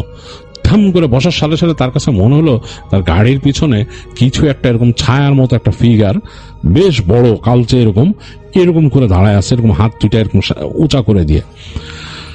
তো মানে তখন আসলে জয়ের দাদার মানে কোন রকম অনুভূতি শূন্য হয়ে গেছেন তিনি। কিন্তু তিনি এক লাফ দিয়ে গাড়ির গেট খুলে ভিতরে ঢুকে তার এই গাড়ি মানে সাথে সাথে গিয়ারে ফেলে তিনি সামনে ছেড়লেন আর কি, গাড়ি এক্সেলারেটর চাপ দিলেন, গাড়ি সামনে ছুটলো। তার কাছে জানি কেন মনে হচ্ছিল তার গাড়িকে ফলো করে কিছু উড়ে আসতেছে। তো তিনি একসময় সেই যখন ওই যে ডার্ট রোডে পড়ছেন, পটপট পটপট করে চাক্কা যাচ্ছে, ওই জায়গায় যে প্রচন্ড ভয় পেয়েছিলেন তিনি, যেখানে ব্রেক করলে গাড়ি কিন্তু ঘুরে যাবে, মানে এখানে গাড়ি মানে বারবার স্পিন করবে এরকম অবস্থা, ওই জায়গাটা স্লিপ করবে, স্কিড করবে ছোট পাথরের জন্য। খুব ভয় পেয়েছিলেন। তার কাছে কেন জানি মনে হচ্ছে কিছু একটা ফলো করে করে আসতেছে তার গাড়িকে। তিনি কিছু দেখতেছেন না গাড়ির মধ্যে বসে পেছনে, কিন্তু তার কাছে মনে হচ্ছে। যাই হোক, এক পর্যায়ে আবার রাস্তায় উঠলেন, উঠে সেই রাইটে টার্ন নিয়ে তিনি খুব স্পিডে চালায় আসলেন। এসে তিনি যখন দেখতেছেন তাদের যে ওই সেটেলমেন্টের যে গেটটা, তিনি মনে করছেন তিনি ভেঙে ঢুকে যাবেন এরকম। যাই হোক, তারপরে তিনি থামলেন ওখানে। থামার পর তিনি গাড়ি থেকে জাস্ট জানলা বের করে, মাথা বের করে সিকিউরিটিদেরকে ডাকলেন। তো দেখলেন যে অনেক অনেক অনেক অনিচ্ছা সত্ত্বেও সিকিউরিটি একজন আসলো, এসে দাঁড়ায় বারবার তাকাচ্ছে এদিক ওদিক। তো তিনি বের হয়ে পাশ দেখালেন, বললেন যে আমি এখানকার নতুন ইঞ্জিনিয়ার, আমি বেরোইছিলাম বলে বেরিয়েছি। তো বলার পর তারা খুলে দিল দরজা। তো তিনি ঢুকলেন, গাড়ি নিয়ে ঢুকে তার যে অ্যাপার্টমেন্ট দিয়েছিল তার মনে আছে ওইখানে রাখলেন, গাড়িটা পার্ক করলেন, করে আসলেন। তার কিন্তু হিটের কাঁটাটা এখনো পুরোপুরি নামে নাই, মানে মোটামুটি ভালোই গরম দেখাচ্ছে, মনে হয় ঘাপলা হয়েছে কোনো তার রেডিয়েটারে, হয়তো এটা ক্লিন করা হয়নি বা সামথিং লাইক দ্যাট, এতক্ষণ চলছে, এটা কোনো ফ্ল্যাশ করা দরকার, কিছু একটা সমস্যা আর কি। যাই হোক, তিনি গাড়িটাকে ওখানে পার্ক করে রেখে তিনি বেরোলেন। বের হয়ে এসে তিনি আগে অ্যাপার্টমেন্টে ঢুকলেন না, তিনি সিকিউরিটিদের কাছে গেলেন। হেঁটে যে বলতেছেন যে তোমাদের এখানে জায়গাটা সুবিধার না, এরকম ব্যাপার, আমি এখানে যে এরকম দেখছি। তো সিকিউরিটি দুজন মুখ চাওয়াচাই করতেছে, মুখ চাওয়াচাই করে বলতেছে যে এখানে যে আমরা কত কিছু দেখি, এগুলো যদি আপনাকে বলি তাহলে তো আপনি পুরাই ভয় পেয়ে যাবেন। তো বলে এই জায়গা একদমই অন্যরকম। এই যে জায়গাটাতে তৈরি হচ্ছে, মানে এই যে আপনাদের হাউজিং হচ্ছে, ওই পাশে পাহাড় দেখছেন, দেখাইতেছে হাত দিয়ে একদম, ওই পাশে পাহাড়, ওই পাহাড়ের ওখান থেকে আমরা প্রায় দেখি এরকম দল বেঁধে কালো কালো এরকম ক্লোক পরা ঘোড়ায় করে এদিক দিয়ে চলে যাচ্ছে। আবার এখানে দেখি কতগুলো ঘোড়া মাঝে মাঝে এখান থেকে এসে দৌড়ায় উঠে, এগুলোর মধ্যে কোনো নাই, কোনো রাইডার নাই, জাস্ট ঘোড়া, কালচে ঘোড়া। এবং এখান থেকে দৌড়াদৌড়ি করে আসে, অনেক সময় ডাক দেয় এখানে এসে, একদম ডাকাডাকি করে এই দরজা খোলার জন্য। তো আপনারা জানেন না হয়তো যে যখন এই হাউজিং গুলো তৈরি হয়, আপনি ইঞ্জিনিয়ার মানুষ, তারপর আপনার বলি যে আমাদের এখানে তৈরি হওয়ার সময় চার্চের মানুষজন আসছিল, তাদেরকে সাথে নিয়ে আসছিল কোম্পানির লোকজনরা, এবং বিশেষভাবে এই জায়গাটাকে ব্লেসড করা হয়েছে যাতে এই জায়গায় কাজ করা যায়, নাহলে এই জায়গায় আসলে কাজ করা হয়তো সম্ভব হতো না। আপনারা এখানে এগুলো শেয়ার করলাম বিকজ আপনি আমাদের প্রজেক্টের ইঞ্জিনিয়ার, আপনার তো জানানো উচিত আর আপনি যাতে এরকম না বেরোন, আপনি যে যখন গেছেন আপনি গ্রোসারির কথা বলে গেছেন, এর জন্যই সবাই যেতে দিচ্ছে আপনাকে, কিন্তু আসলে মানে সেফ না। তো বললো যে আমি ওখানে, তখন সে শেয়ার করলো, জয়ের দাদা সব শেয়ার করলো যে ওইখানে এরকম এরকম দেখছি। বলো ওইখানে আমরাও শুনছি যে বাড়িটা আছে, ওইটা নাকি একদম চরম হন্টেড বাড়ি। ওই বাড়ি অনেকদিন ধরে পড়ে আছে। ওখানকার বাড়ির যে মালিক ছিল সে ওখানে ব্ল্যাক ম্যাজিক করতো এবং আরো অনেক কিছু করতো, তার সাথে সাঙ্গপাঙ্গরা আসতো অনেক কিছু, এবং বাড়ি পরবর্তীতে তারা ছেড়ে অ্যাবান্ডন করে চলে গেছে। তো ওইখানে মানুষ ভয় পায়। তো তখন সে বললো যে হ্যাঁ আমি গ্যাস স্টেশনের লোকের সাথে কথা বলছিলাম, সে কিছু বলবে না তো, তার ভয় আছে না, ওর তো গ্যাস স্টেশন কাছাকাছি। এই তো বলছে যে এর জন্য রাতের বেলা ওইদিকে বেরোয়েন না, এদিকে থাকেন। আর আপনার কাজকর্ম না থাকলে ওই আপনার ওয়ার্কিং সাইট গুলোতেও যান না আপনি, মানে ওইদিকে মানে যে ঘোরাঘুরি করেন না।